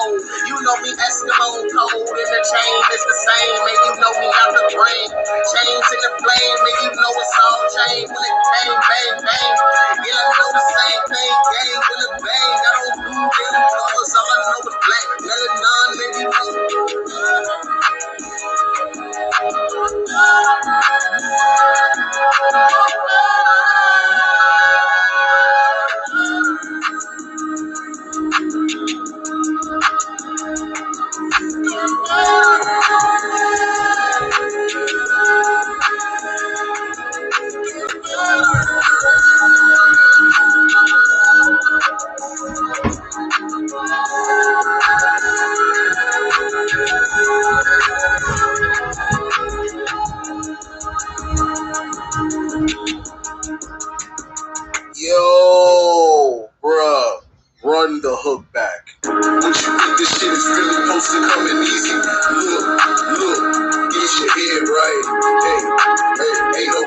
overnight.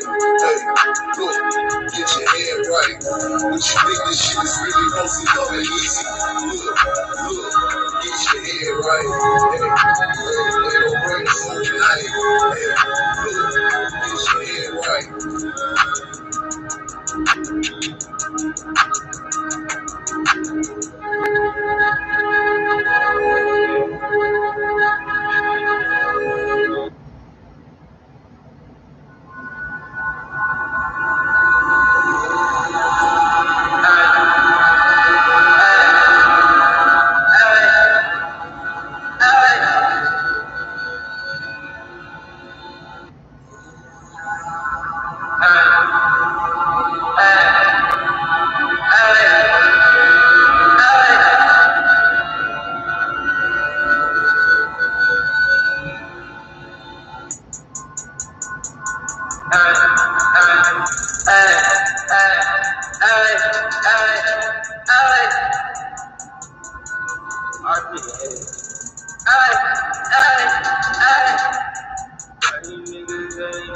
But they acting dead though. Two these niggas in they face, but they copy me though. Everybody wanna hate, I ain't never hesitate. Hanging on my dick, I don't let it shine bright. You wanna tell me that I'm trying to fight? Oh my God, I'ma shoot these niggas with my own life. Everybody wanna tell me that I'm like this, but you wanna tell me that I'm talking my name. Everybody wanna tell me that I never did this, but I had a pain. Everybody tell me I'm a god.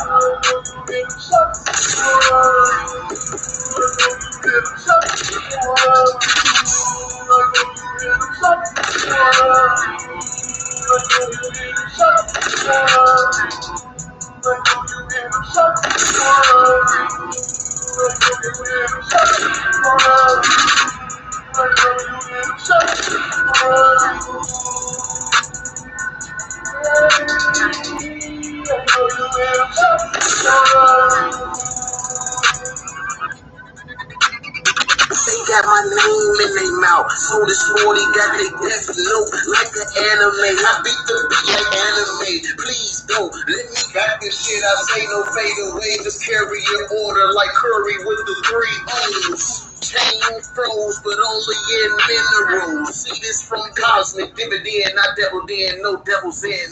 It's melanin, that 666, really 999. Hard on Megatron, why you think the Transformers is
Pardon me, y'all. I'm just over here trying to get the dogs taken care of. Gotta get them inside and I'll be right back.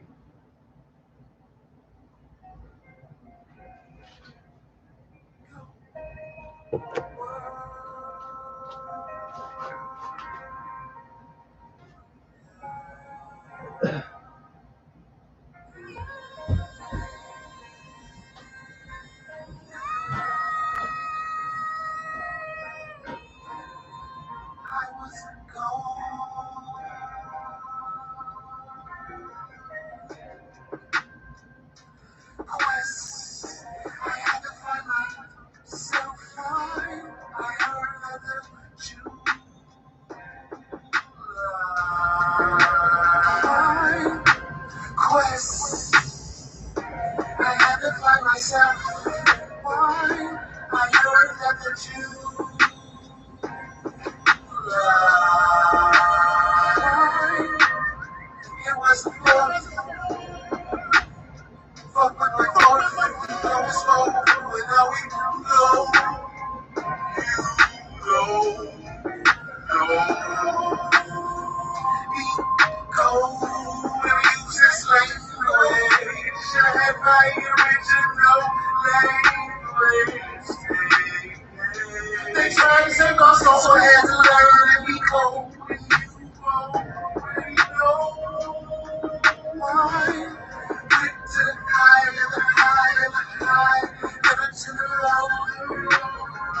Let's revenge.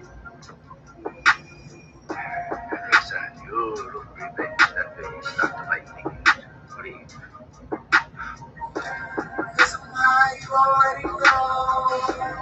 Let's revenge. Listen, you look revenge. That way you start to fight me. Please.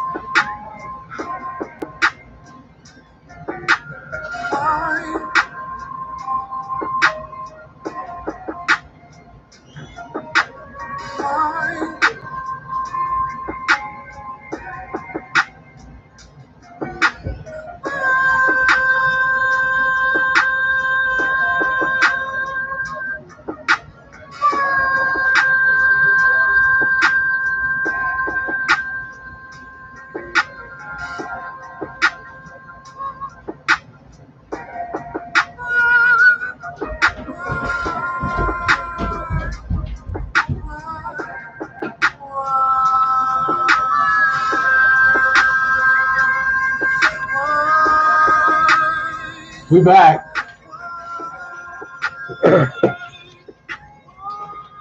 Oh, we back.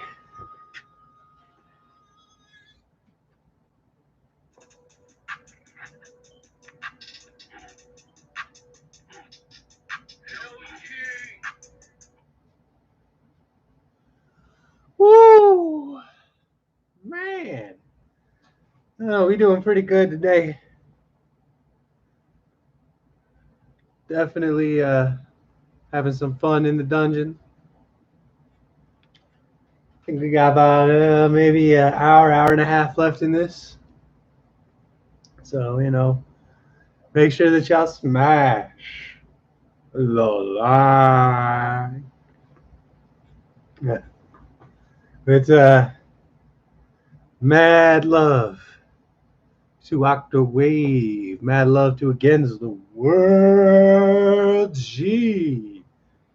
All kinds of love to the r/alternate history hub Discord. All kinds of love to Renzo Flutes, who hasn't posted anything in a while. I'm assuming it's because his birthday is sometime like either a couple days ago or a couple days. I can't remember exactly. I know he's a Leo. But I guess just some real quick background information. Alexandre Dumas, late July Leo. So, normally that wouldn't be my favorite as a Cancer, but let me just tell you that this guy was a genius. He was also a weed-smoking black man writing 600-page novels in 19th century France. This was literally published in 1844.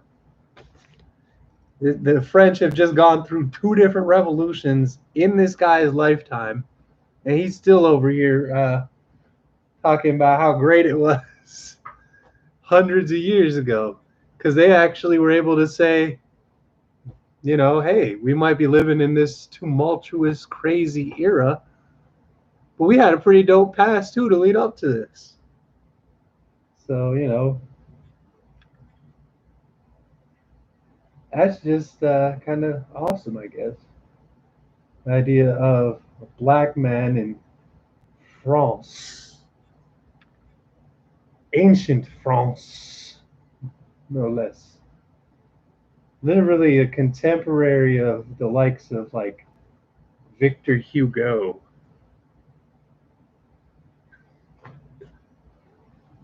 Came at this, before Jules Verne was even a seaman. Gross, but you get what I'm saying, though. Big pause. I gotta catch myself. It's so wrong.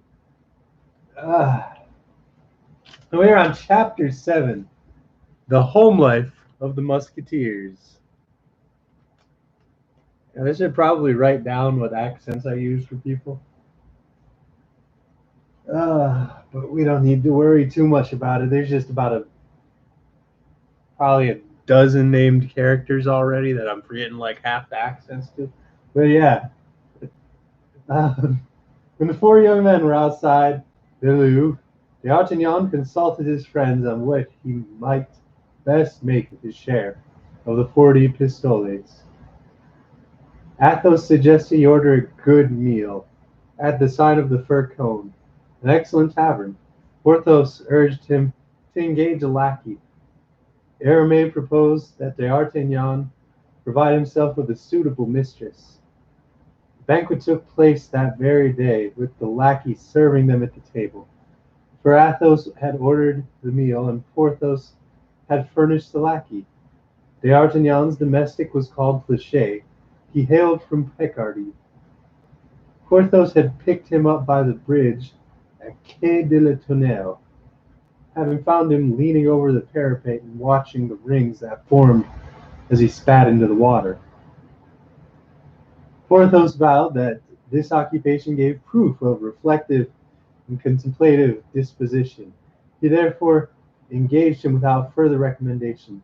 The Musketeers' noble bearing had won Planchet over immediately, and he congratulated himself on serving so elegant gentleman. But Porthos soon disabused him by explaining that he already had a valet called Mousqueton, and that his mode of life, though considerable, would not support two servants, and that Planchet must enter D'Artagnan's service. However, when Planchet awaited at the dinner given by his master and saw him take out a handful of gold to pay for it, he believed his fortune made, and he gave thanks to heaven for his luck in meeting such a cuirass. Is that supposed to say Crassus? I think it's supposed to say Crassus, but I don't know. Because it's an O instead of an A. But he persevered at the illusion even after the feast, for with its remnants he repaired his long abstinence. But when he made his master's bed that evening, the chimera vanished like so much smoke. D'Artagnan's was the only bed in the apartment, which consisted of an antechamber and a bedroom. Planchet had to sleep in the antechamber on a coverlet, which D'Artagnan stripped from the bed, and had thenceforth had to do without. Athos, for his part, had a valet named Grimaud. The word means ignoramus, and by extension, a scribbler, whom he had trained to serve him in a singularly original manner. The extraordinarily taciturn man, this Athos. He had been living in the strictest intimacy with his comrades, Porthos and Aramis, for 5 or 6 years. During all that time they could remember having often seen him smile, but they had never once heard him laugh. His words were brief and expressive, conveyed all that was meant and no more. With never any embellishments, embroideries, or arabesques, his conversation dealt with hard facts and never had an episode or interlude of fantasy. Although Athos was barely 30 years old, strikingly handsome, and remarkably intelligent, he was never known to have had a mistress. He never spoke of women. To be sure, he never prevented others from doing so in his presence, but this sort of talk, to which he contributed only bitter comment and misanthropic observations, was obviously disagreeable to him. His reserve, his severity, and his silence made him almost an old man. In order not to depart from his habits, he had accustomed Grimaud to obey his slightest gesture or mere movement of his lips. He spoke to him only under the most exceptional circumstances. Though Grimaud entertained a strong attachment to his master's person and a great veneration for his character, he feared him and feared fire. Sometimes, believing he understood what Athos desired, he would hasten to execute the order received and do precisely the contrary. Athos would then shrug his shoulders and, without losing his temper, give Grimaud a sound thrashing. On these occasions, Athos would speak a little. Porthos, as we have already seen, was by character quite the opposite of Athos.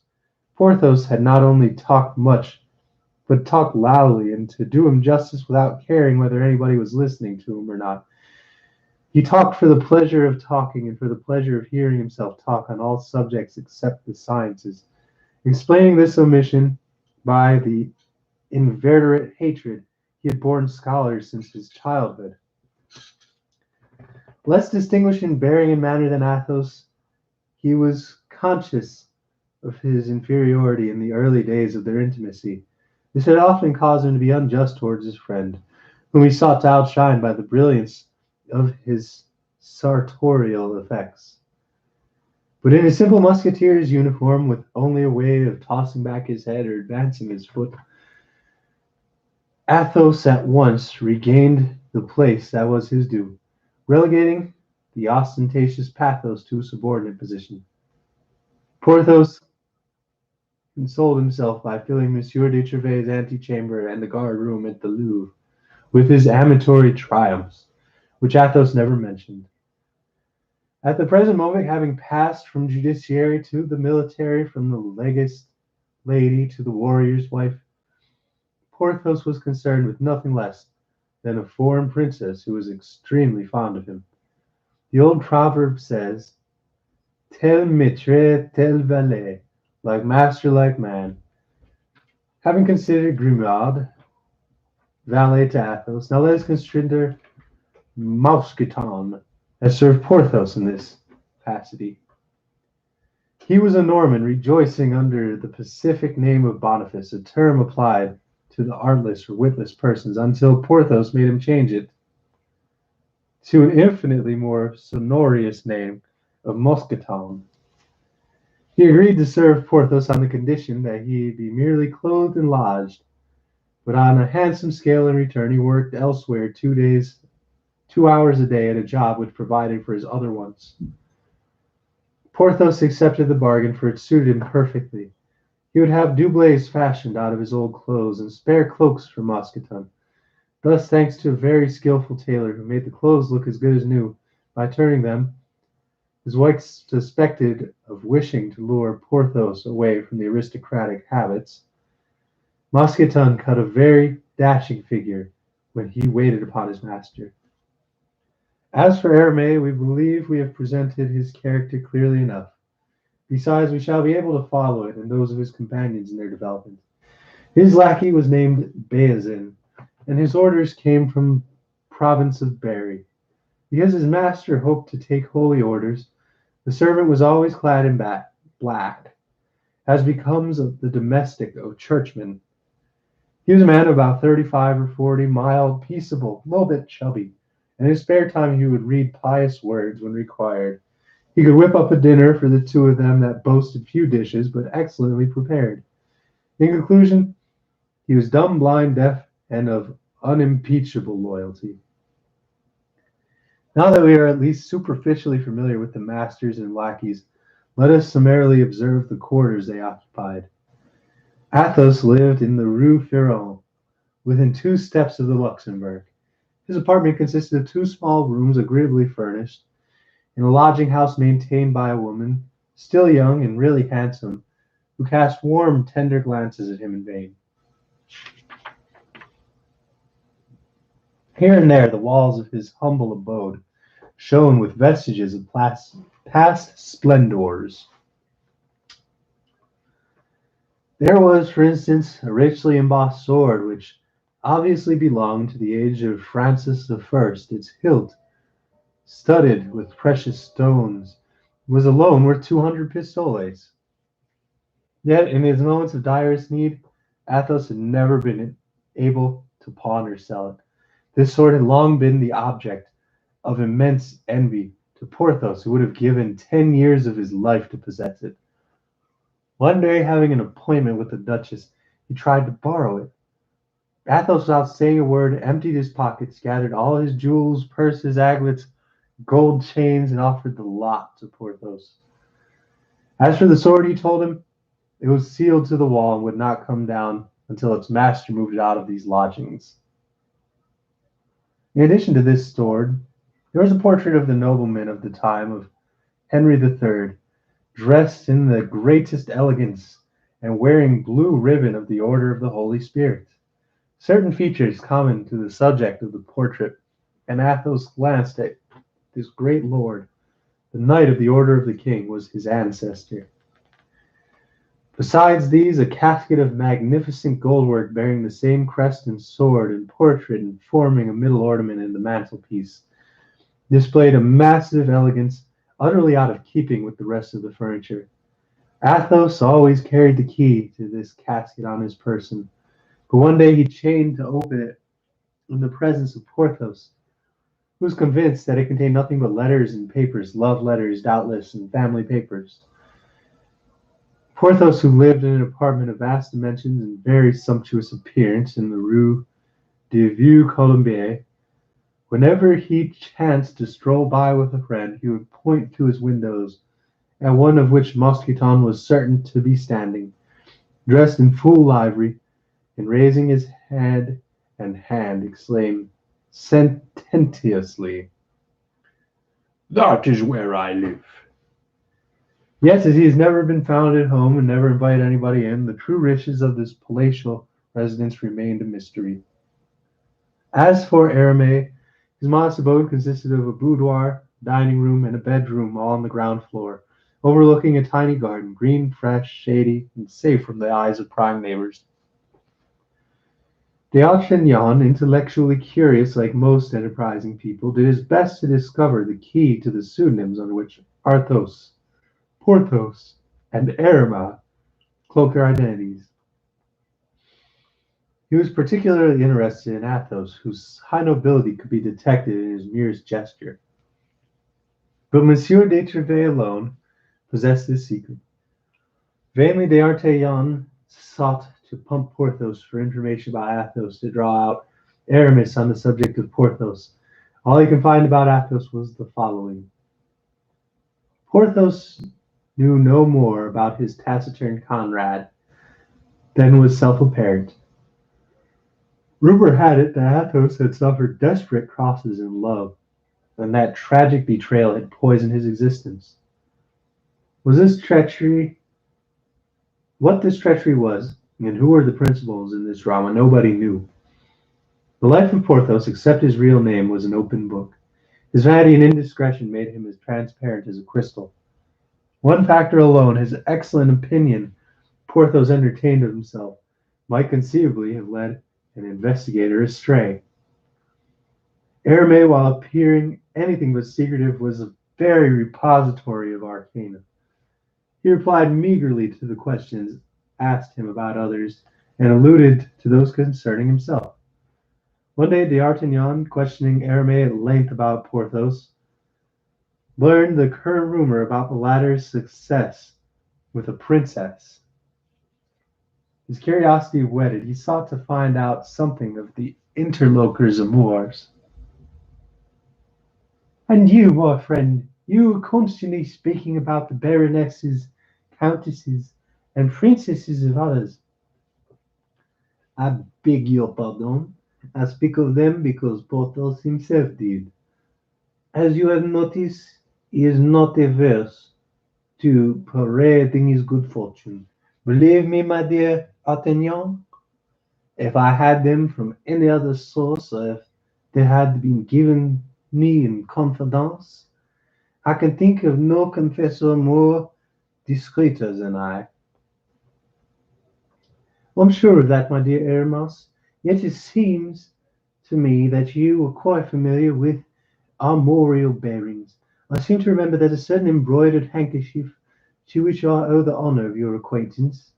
This time Aramis, far from angry, assumed his most modest air and replied in a friendly tone, "Don't forget, my dear friend, that I intend to become a churchman. I therefore eschew all mundane and fashionable pleasures. The handkerchief you saw was not mine. It had been mislaid at my house by a friend. I had perforce to pick it up in order to not compromise him and the lady he loves. As for myself, I have no mistress, and do not desire one. In this I follow the judicious example of Athos, who is as celibate as I.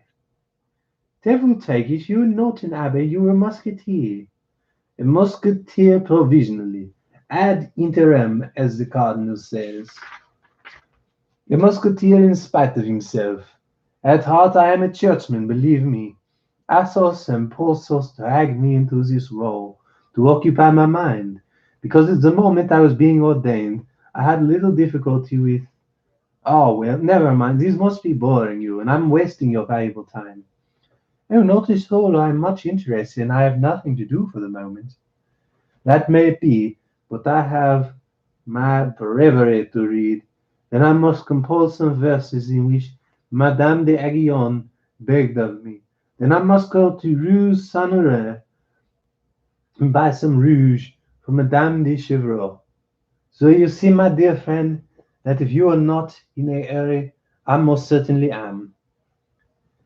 With which he held out his hand most cordially and took his leave of his companion. Since, despite repeated efforts, this was all D'Artagnan could learn about his new friends, he determined to believe for the present all that was said about their past, and to look to the future for more extensive and more authoritative revelations. Meanwhile, the life of the four young men was pleasant enough. Athos gambled, and as a rule unluckily, yet he never borrowed a sou from his companions, though his own purse was ever at their service. When he played on credit, he invariably awakened his creditor by 6 o'clock the next morning to pay his debts. Porthos was erratic. When he won, he was so insolent and splendiferous. When he lost, he disappeared completely for several days, to reappear subsequently with pallid face and drawn features, but money in his purse. As for Aramis, he never placed a wager. He was the unconventional musketeer, and the most unconventional comrade imaginable. Sometimes at dinner, when amid the flush of wine and geniality of conversation, everybody expected to stay on for 2 or 3 hours, Aramis would glance at his watch, rise, and with a gracious smile take leave of the company. He was off, he said, to consult some casuist with whom he had an appointment, or he must go home to write a treatise, and therefore begged his friends not to disturb him. At which Athos would smile in that charming melancholy way that illuminated his noble countenance, and Porthos drained his glass, vowed Aramis would never be anything but a village priest. Planchet, D'Artagnan's lackey, endured his master's prosperity with noble zeal, and a daily wage of 30 sous in his pocket, returned to his lodgings blithe as a shadef and a model of affability. When the winds of adversity began to sweep across the dwelling in the Rue des Fossoyeurs, in other words, when the 40 pistoles of Louis XIII were more or less gone, he launched into a series of complaints which Athos considered noxious, Porthos unbecoming, and Aramis ridiculous. Athos advised him to dismiss the fellow. Porthos agreed, but insisted that Planchet be roundly thrashed before being dismissed. Aramis contended that a good master should heed only the complaints paid him. Easy enough to say, D'Artagnan objected. You, Athos, live with Grimaud. You forbid him to talk. Your life is complete silence, and so you neither have words with him. You, Porthos, live like a magnifico, and therefore are a god to your valet Mousqueton. And you, Aramis, forever intent upon your theological studies, inspire your valet Bazin, a mild religious sort of man, with the most profound respect. But what about me? I've no settled means, no resources. I'm neither a musketeer nor even a guardsman. How on earth can I inspire Planchet with affection, terror, or respect? His three friends acknowledged that the matter was serious. It was, they added, a family affair. Valets were like wives. They must be placed at the outset upon the footing they were subsequently to remain. They advised D'Artagnan to think it over with great care. D'Artagnan did exactly that. First he gave Planchet a cautionary but healthy drubbing. Then Planchet drubbed. He forbade him to ever leave his service, and for good measure he told him, "The future cannot fail to prosper me, but I am waiting for the better times that must inevitably come. If you stay with me, your fortune is made, and I am much too good a master to allow you to forfeit it by granting you the dismal you request. D'Artagnan's firmness won the approval of his three friends, and equally important that of Planchet, who said no more about quitting his service. And so their comradely, happy-go-lucky life went on. D'Artagnan, fresh from his province in a world that was bafflingly novel, fell easily with their habits. The winter would rise at 8 o'clock, in the summer at 6, and report immediately at Monsieur de Treves's to receive orders and see how the land lay. The musketeer, D'Artagnan, performed this duty with touching punctuality. He mounted guard whenever one or another of his friends was on duty. People at the Hotel de Trevés knew him and considered him a good comrade. Monsieur de Trevés, who liked him from the first, and who bore him a real affection, never ceased to commend him to the king. The three musketeers thought the world of him. They would all meet 3 or 4 times daily, whether for dueling, business, or pleasure. Each was the other's shadow, and from the Luxembourg to the Palace Saint-Supple, or from Rue des Vieux Combiers to the Luxembourg, they were soon known as the Inseparables. Meanwhile, Monsieur de Trevés was working on D'Artagnan's behalf as keenly as he had promised. One fine morning the king ordered Monsieur le Cavalier des to admit D'Artagnan as a cadet in one of his company of guards. As he donned the guardsman uniform, D'Artagnan sighed, for he would have given 10 years of his life in exchange for that of a musketeer. But Monsieur de Trevés assured him that he could only do so after his trial period of 2 years in another regiment, unless in the meantime he found opportunity to render his Majesty some signal service, or to distinguish himself by some brilliant action. Woo! Yes. Shouts out Goat World. Shouts out Keenan. Shouts out Octawave. All my homies over at the r/alternate history hub. Renzo Flutes, I hope you're having a great birthday out there in Japan. Whatever that actually consists of. That's probably really cool out there when you think about it, because they go big for everything. Oh man, you gotta love Japan. Give me like 2 seconds. Oh no, I'm getting fat. What's that? That's not me, is it?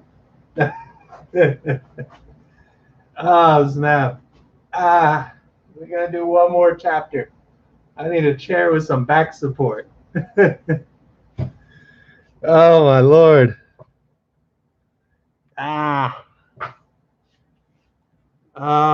Yes. Shouts out against the world. Gee, one more time for good measure, as well as Keenan. Y'all are awesome, and you're probably going to be starting up your little Yu-Gi-Oh channel soon, and we got to get that out there. Mad love to Octawave. Mad love to the fine folks over at the r/alternate history hub Discord. Let me know if anyone wants to get in on some really dope history discussions, or well, 90% of the time it's just jokes, but we do have fun. It's a good place. Mad love to my new friends over at the Anderson Township Library that I ran into yesterday. Love meeting fans. Love meeting subscribers. Renzo Flutes, I think I mentioned his birthday was either just happened or just coming up. I legit can't remember. But I know he's a Leo. So it's today's season. It's the season of Dumas. You know what I'm saying? Mad love going out to Dog Rolls. And of course, don't watch continue. Trying to get my back situated. Mad love to Raheem and Brittany. Mad love to Marie. I always feel like I'm forgetting people, but we're going to do chapter 8 concerning a court intrigue. Remember to smash that like. Like all good things in this world, the 40 pistoles of Louis XIII, having had a beginning, came to their appointed end, when placed the four comrades in an awkward situation. At first, Athos supported the group for a while out of his own pocket. Next, Porthos succeeded him, thanks to one of his customary disappearances, kept him going for a fortnight. Next, Aramis came to the rescue with the good grace and a few pistoles he had obtained, so he said, by selling some theological books. Next, they had done so often, they appealed to Monsieur de Trevaux, who advanced them some money on their pay. But these advances did not go very far, with three musketeers who were heavily in arrears, and a guardsman who as yet had any pay at all.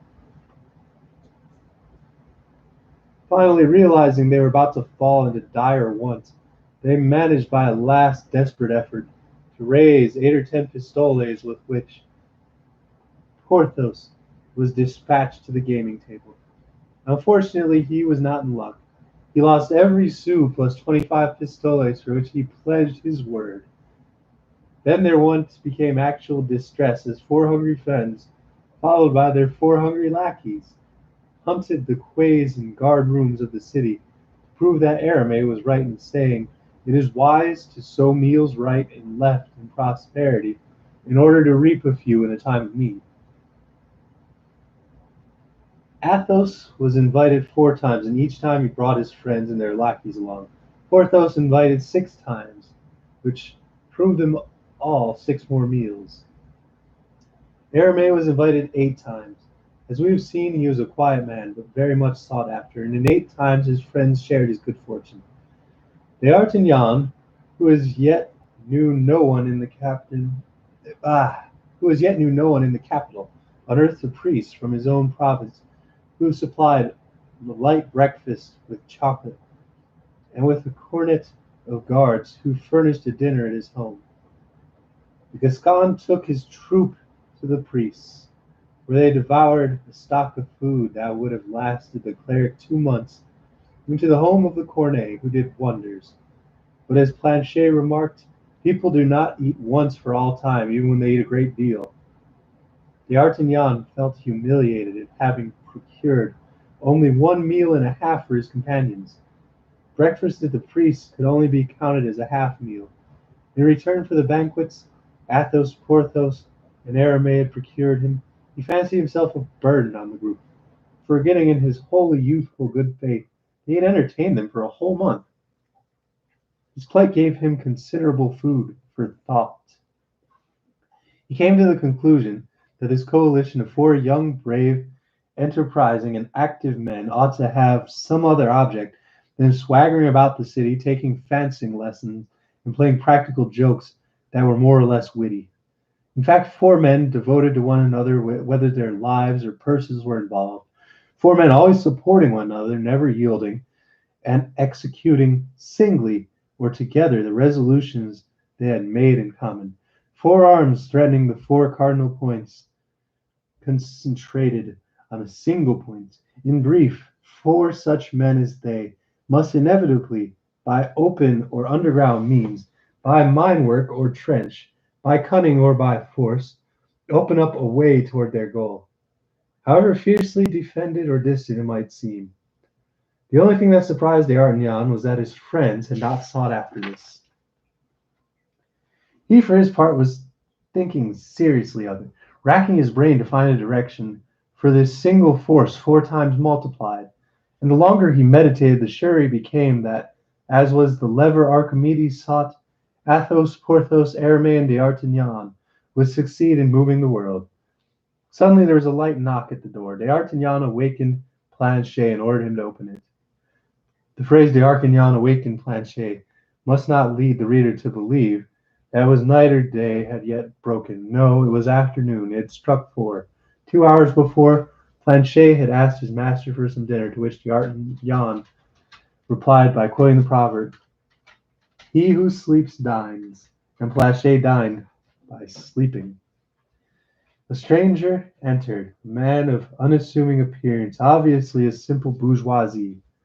Planchet would have relished, by way of dessert, to overhear the conversation, but the man told D'Artagnan that what he had to say was both important and confidential, and solicited a private interview. D'Artagnan therefore dismissed his valet and requested his visitor to be seated. During the short silence he ensued, the two men looked at each other appraisingly. Then D'Artagnan bowed to signify he was ready to listen. The stranger began.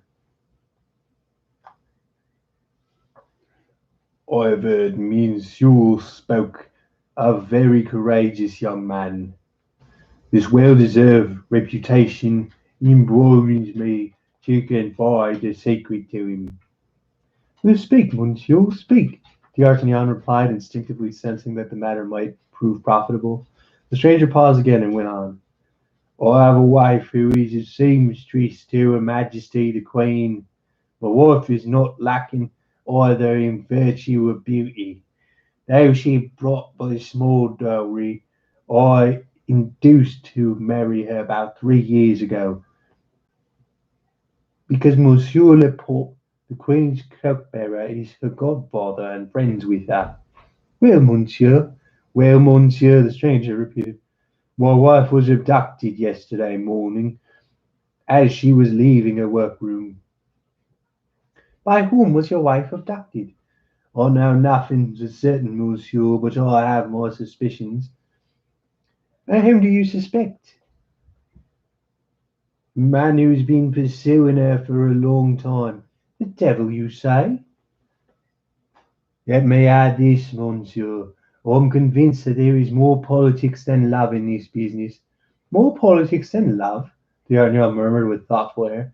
"And what do you suspect?" "I hardly know whether I should tell you what I suspect." "I beg you observe, monsieur, that I am asking absolutely nothing of you. It was you who came to me to tell me what you had a secret to confide in me. Do just as you please. It is not too late to withdraw."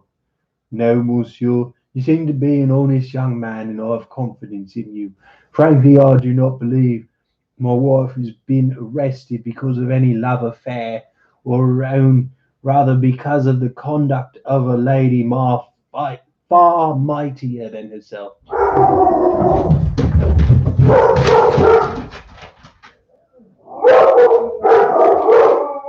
Oh, that sounds kind of mighty coming from upstairs.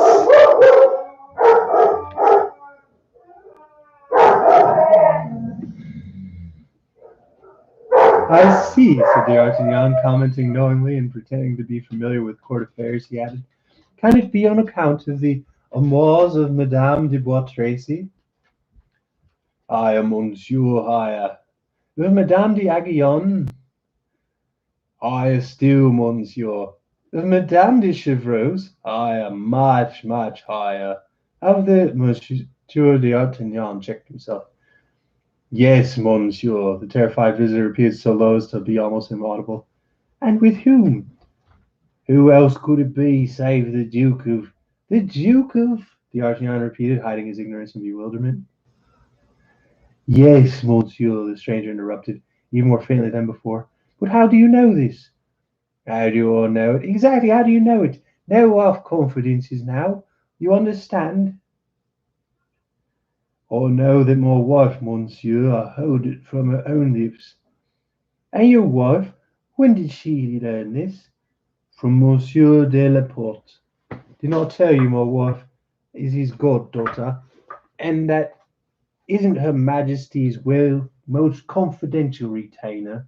Well, Monsieur Laporte placed my wife near Her Majesty in order that the poor Queen might at last have someone she could trust. Abandoned as she is by the King, spied upon by the Cardinal, betrayed by everybody." "Oh, your story is taking shape." "I'm kind of wondering if I should go check on that." "Yeah, they both going nuts." "I'm gonna go check on that. I will return in like 30 seconds. I'm not even putting up music. Ah.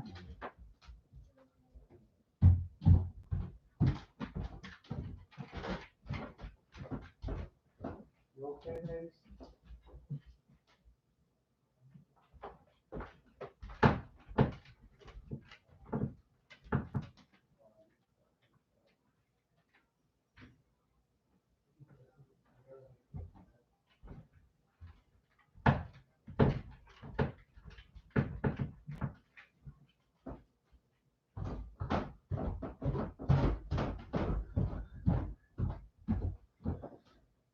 Uh, Shouts out Keenan. All kinds of love to Keenan. Trying to. I'm not a fan of this chair because it's broke. And it does not have a back to it. Over here. Oh.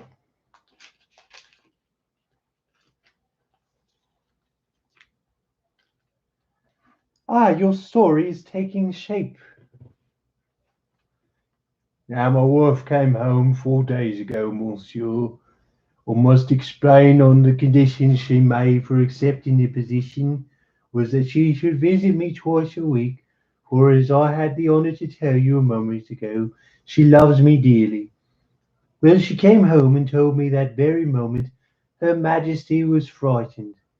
Indeed, I, His Eminence, it would seem pressures and prosecutes her more than ever. He can't forgive the incident of Saraband. You know the story of Saraband, monsieur? Of course I know of it, D'Artagnan answered. Though you'd never heard of it, he must appear to know everything that was going on.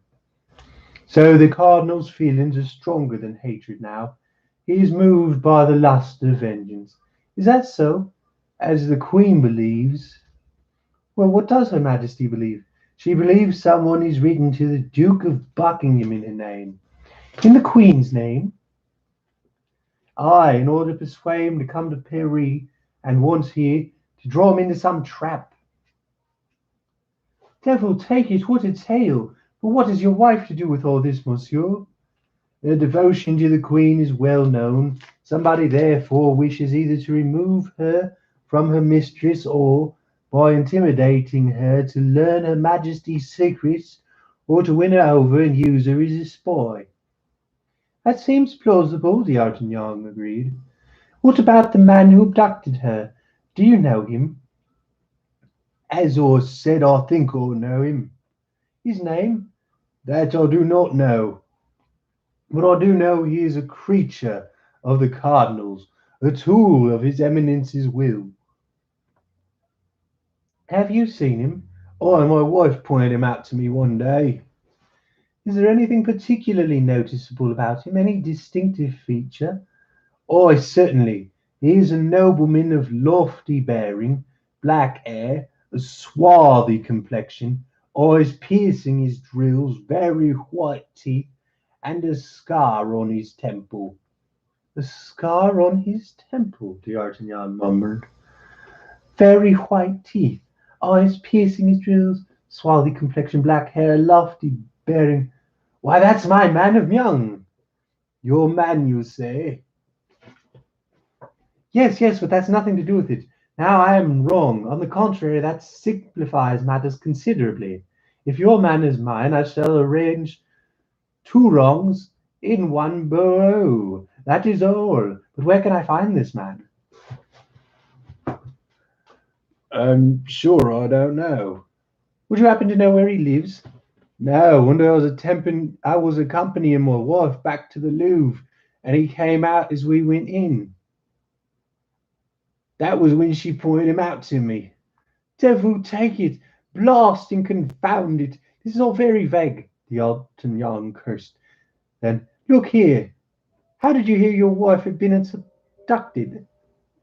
Monsieur de Laporte told me.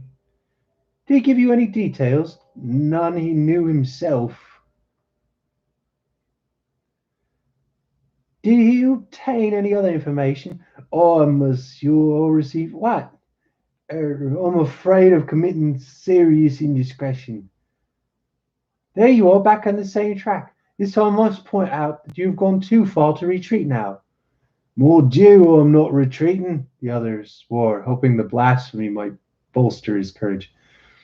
Besides, I'm sure is Bonicreux. So your name is Bonicreux? Aye. You were saying, as sure as I'm Bonicreux, forgive me for interrupting, but I think your name is not unfamiliar. Possibly, monsieur, I'm your landlord. Oh, you're my landlord, D'Artagnan said, half rising and bowing to his visitor. Oi, the visitor said patiently. You've been here for 3 months, have you not, monsieur? Of course I realise, with your important occupations, you've forgotten to pay me my rent. But since I've not bothered you about this, I thought you would appreciate my tact. Believe me, my dear Monsieur Bonacru, I am truly grateful to you for your consideration. As I told you, I can be of service to you. I'll take you on your word, monsieur, as I will tell you. As sure as I am Bonacru, I believe in you implicitly. Go ahead then, what were you about to say? Bonacru took a sheet of paper from his pocket and presented it to D'Artagnan. A letter? Aye, monsieur, I received it this morning. It was dusk. The room was swathed in shadows. D'Artagnan moved toward the window to read it. Bonacru at his heels. Unfolding the paper, D'Artagnan read, "Do not look for your wife. She will be sent back to you when her services will have ceased to be of use. Do not take one step to attempt to find her. You are irredeemably lost." "That is positive enough," D'Artagnan remarked. "But after all, it is merely a threat." "Oh, but that threat terrifies me, monsieur. I'm no soldier, duelist, and I dread the Bastille." "I'm no keener on the Bastille than you are. Were it but a question of duelling—" "Ah, monsieur, I can't imagine how much I've been counting on you in this connection." "Really?" "Yes, I've seen you constantly surrounded by musketeers, men of the proudest and most resolute bearing. I recognise them immediately as belonging to Monsieur de Treville, and therefore enemies of the cardinal. Naturally, I suppose that you and your friends would be delighted at once to do the queen justice and the cardinal an ill turn." "Undoubtedly. We also thought that in view of the 3 months' rental about which I have said nothing—" "Yes, yes, you've already made that argument. I find it excellent." "Also, though, that so long as you remain under my roof, I want to never mention rent again." "Very good. What else?" "Well, to go further, I thought I would make a bold offer you, say about 50 pistoles, if it proved necessary. I mean, if you should happen to be short of cash at the moment, which I'm not certain is the case." "Admirable. So you are a rich man, my dear Monsieur Bonacieux?" "I am comfortably off, monsieur, that's all. I've scraped together an income of something like 200,000 or 300,000 crowns. First, the haberdashery business I started in small wares, but particularly an investment I made. I ventured some funds in the recent voyage of Jean Mocquet, the celebrated navigator. You can judge for yourself then, monsieur, how... But look, look, "What? over there, Where?" in the street facing your home, on the doorsill opposite, a man wrapped in a cloak." Suddenly both recognized their man. "It's the man I told you about," cried Bonacru. "It's the man I'm after!" cried D'Artagnan, springing across the room for his sword. "This time you will not escape me." Drawing his sword from his scabbard, he rushed out of the apartment on the staircase and met Athos and Porthos as they separated, as D'Artagnan sped between them like a dart. "What's up? Where are you off to? What's the matter?" "The man of Meung!" D'Artagnan cried as he disappeared. They had more than once told his friends of this adventure with the sinister stranger and the apparition of the beautiful English traveller to whom his enemy had confided some sort of important message. The Musketeers had long since formed their own opinions about the incident. According to Athos, D'Artagnan might have lost his letter in the skirmish. From D'Artagnan's description, the stranger must have been a gentleman. No gentleman could possibly debase himself to pilfer a letter. According to Porthos, imbroglio was due to love. A lady had given her cavalier rendezvous, or vice versa, and D'Artagnan, yellow nag and all, had interrupted them. According to Aramis, affairs of this kind were buried in mysteries, and it was better not to fathom. Athos and Porthos understood, from D'Artagnan's cry when the young Gascon was about. He would either meet this man of Meung and dispatch him promptly, or he would lose sight of him. In either case he would return home. Accordingly, they continued to walk upstairs. When they entered D'Artagnan's room, it was empty. Bonacru, fearing the consequences that must inevitably attend the encounter between D'Artagnan and his arch-enemy, had judged it prudent to decamp, which was quiet in keeping with the description he himself had given his character. Oh yeah. Shouts out Against the World, shouts out Keenan, shouts out Actorwave, shouts out the r/alternate history hub Discord, shouts out my library friends, shouts out Brittany, Raheem, Marie, big, all kinds of love to Renzo Flutes, one of the few Leos that I highly encourage y'all to sub to. We're on chapter 9. I think we're gonna do this one chapter and call it a day, because I feel like that's a good place to stop. But we'll see. Chapter 9, D'Artagnan to the fore. As Athos and Porthos had foreseen, D'Artagnan returned within half an hour. Once again he missed his man. Sword in hand, D'Artagnan had run up and down all the neighboring streets to no avail. He found nobody that looked like the prey he hoped to stop. The man of Young had vanished, as by magic, into thin air. Baffled, he presently decided to do what he should perhaps have done in the first place, namely, knock at the door against which his enemy had been leaning. But this proved useless. Though he slammed down the knocker 10 or 12 times, no one answered. Presently some of the neighbors, alerted by the noise he was making, appeared on their doorstep or poked their heads out of the window, and D'Artagnan was variously assured that the house had been uninhabited for 6 months. He himself could see that the doors and windows were tightly locked. While D'Artagnan was running through the streets and knocking at doors, Aramis joined his companions. When D'Artagnan returned home, he found his friends waiting in full force. Well, Athos with pessimistic calm as D'Artagnan burst in, his brow bathed in perspiration. Well, Said Porthos jauntily. well, Said Aramis in a tone of discreet encouragement. Well, D'Artagnan threw his sword on the bed. That man must be the devil in person. He vanished like a phantom, a shadow, a spectre. You believe in apparitions, Porthos? Athos inquired. I believe in what I've seen. I've never seen an apparition, and therefore I do not believe in apparitions. The Bible by law orders us to believe in them, Aramis remarked. Do not the ghost of Samuel appear to saw? Belief in apparitions constitutes an article of faith. I would deplore it if any doubts were cast upon this matter, Porthos. Only fence, man or devil, body or shadow, illusion or reality, that a man was born for my damnation, said D'Artagnan. This fight, gentlemen, has caused us to use a woeful piece of business for which we might have gained 100 pistoles, if not more. How so? Porthos asked. What? Aramis exclaimed. Athos, true to his philosophy of pretensions, merely cast D'Artagnan a questioning glance. Then, just as Planchet craned his neck through the door, try and catch some fragments of the conversation. Planchet, D'Artagnan ordered, go down to my landlord, Monsieur Bonacieux, and tell him to send up half a dozen bottles of Beaugency wine. It's my favorite tipple. So you've credit with your landlord, eh? Yes, I'll establish credit today. If his wine is bad, never mind. We will send him to find something more palatable. We must use and not abuse, Aramis said sententiously. I've always maintained that D'Artagnan was the most brainy of the four of us, said Athos.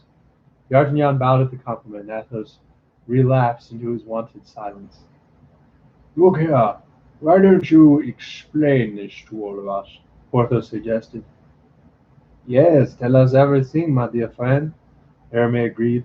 Unless the honor of some lady is involved, in which case we would do better to keep your story to yourself. You may set your mind at rest, Aramis. My story will not harm anybody's reputation. Then, word for word, he related all that had passed between his landlord and himself, concluding with startling information that Madame Bouchot's abductor and D'Artagnan's enemy at the sign of the Folly Miller in Young were once and the same man. Having sampled the wine like a connoisseur and nodded to indicate that he found it good, Athos declared, "You're in luck, D'Artagnan. Your worthy landlord seems good for 50 or 60 pistoles.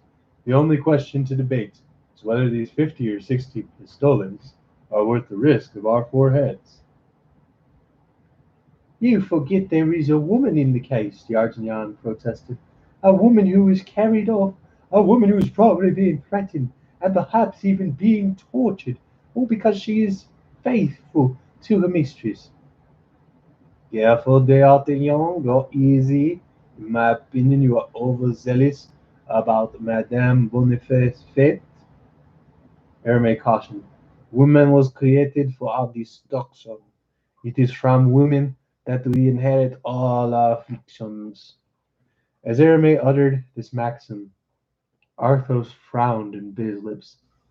I'm not worried about Madame Bonacieux, D'Artagnan answered, but about the queen. The king neglects her, the cardinal persecutes her, and her friends are being killed one after the other.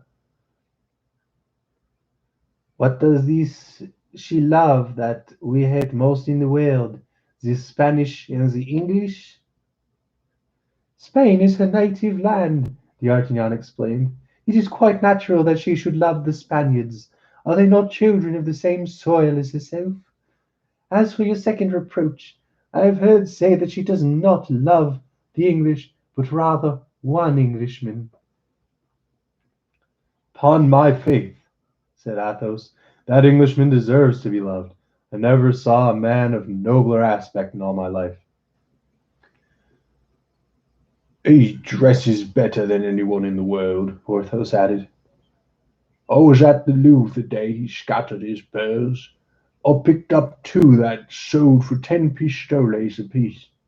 Do you know him, Hermé? Quite as well as you do, gentlemen. I was with those who arrested him in the gardens of Amiens. Monsieur de la Pucha, the Queen's equerry, had let me in. I was at the seminary at the time. The whole adventure seemed to me to be a cruel blow for the king. If I knew where the Duke of Buckingham was, said D'Artagnan, nothing could prevent me from taking him by the hand and leading him to the Queen's side, if only to enrage the cardinal. After all, gentlemen, our true and sole enemy is his eminence. If we could find some way to play a cruel trick, I confess I would gladly risk me head. Please set me right down what your haberdasher landlord told you, said Athos slowly. Did he say that the queen believed that Buckingham came to Paris on the strength of the forged letter? That is what the queen fears. Wait a minute, Aramis commanded. What for? Said Porthos.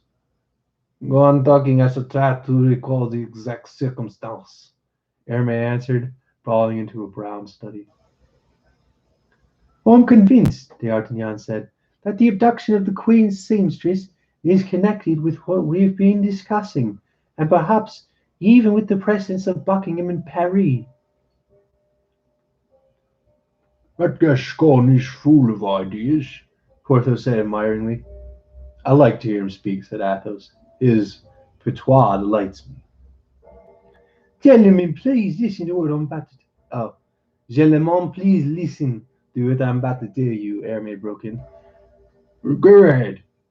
We're listening. We're all ears. Yesterday, said Aramis, I happened to be at the house of a learned doctor of theology, whom I sometimes consult about my studies. Athos smiled. He lives in a quiet, unfettered quarter. His taste and profession require it, Hermé continued. Now, just as I was leaving his house, Hermé paused. Well, just as you were leaving his house, Hermé appeared to be making a great effort to master himself. He was like a man who, having launched full sail into a lie, suddenly runs afoul of some unforeseen obstacle. But his three friends were staring at him, Their eyes were wide open, and he meant no means of retreat. This doctor has a niece, Hermé went on.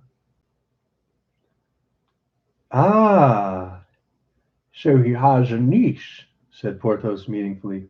Very respectable lady, Aramis answered, as the others burst into peals of laughter. If you laugh or you doubt my word, Aramis warned, you shall hear nothing further.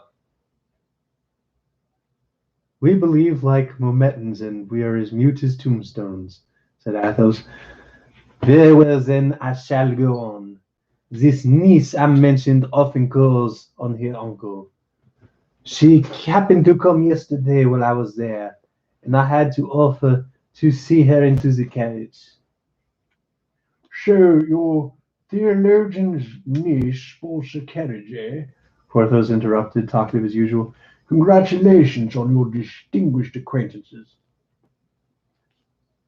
I had occasions to observe to you more than once, Porthos, that you are most indiscreet, Aramis answered. That sort of thing does you much harm in the eyes of ladies. Gentlemen, gentlemen, cried D'Artagnan, who began to glimpse at what the outcome of the story might be. The matter is serious. Let us not jest. Go ahead, Aramis, carry on. All right, D'Artagnan. Suddenly, I saw a gentleman. He was a tall, dark man, much like your man of Meung. Perhaps it was my man. It may well have been, Aramis agreed. Anyhow, he advanced toward me, followed at the interval of 10 paces by 5 or 6 men. Monsieur, he said courteously, and Madame to the lady on my arm.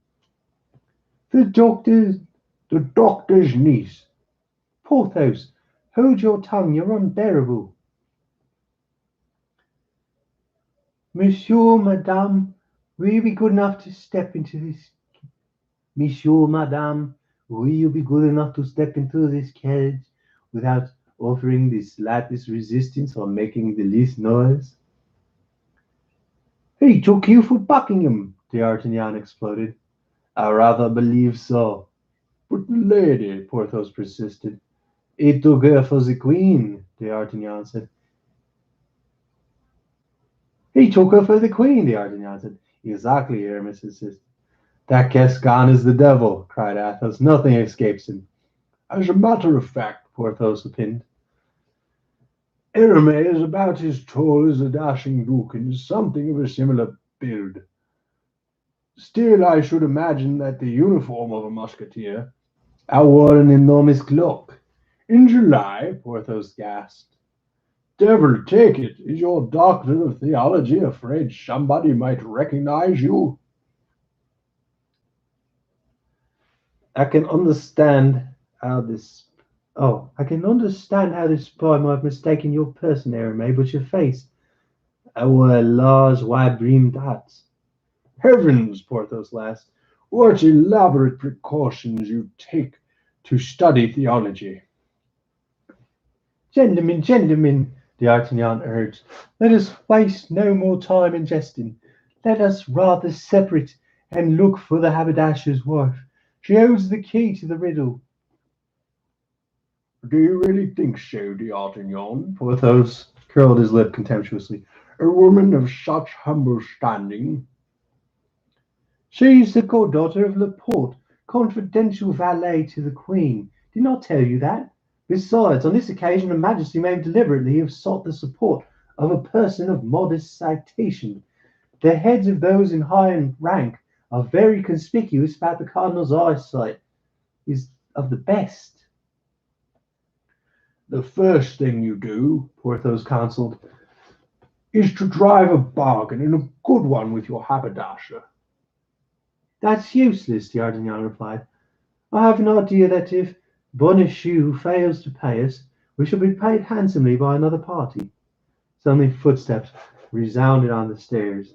The door flew open, and the luckless haberdasher went in.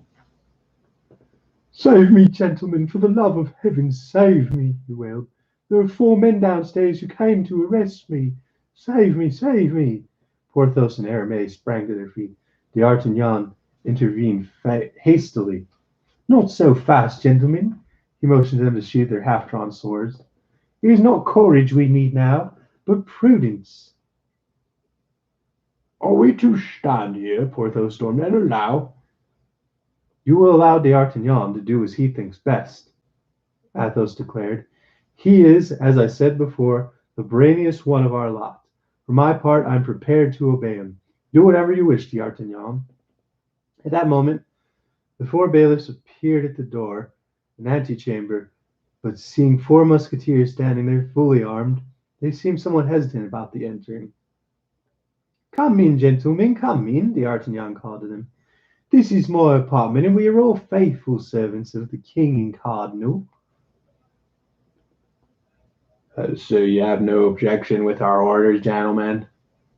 "On the contrary, we would assist you if it were necessary." "What on earth is D'Artagnan saying?" Porthos muttered. "You're a simpleton," Athos whispered. "Silence!" They watched the haberdister protest in a whimper. "But you promised me—" "We can only save you while remaining free ourselves," D'Artagnan whispered. "If we appeared eager to defend you, we'd be arrested too." "But all the same to me—" "Come, gentlemen, come," D'Artagnan said aloud. "I've no reason to defend Monsieur here. I saw him today for the first time in my life. He can tell you in what circumstances we met. He came to collect the rent for his lodgings.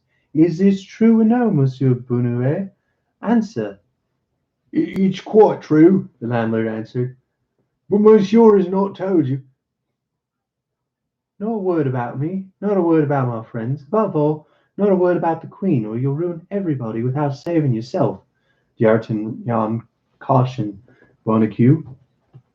Then aloud the bailiffs, "Come, gentlemen, take this fellow away," with which he pushed the stunned haberdasher into the arms of the bailiffs.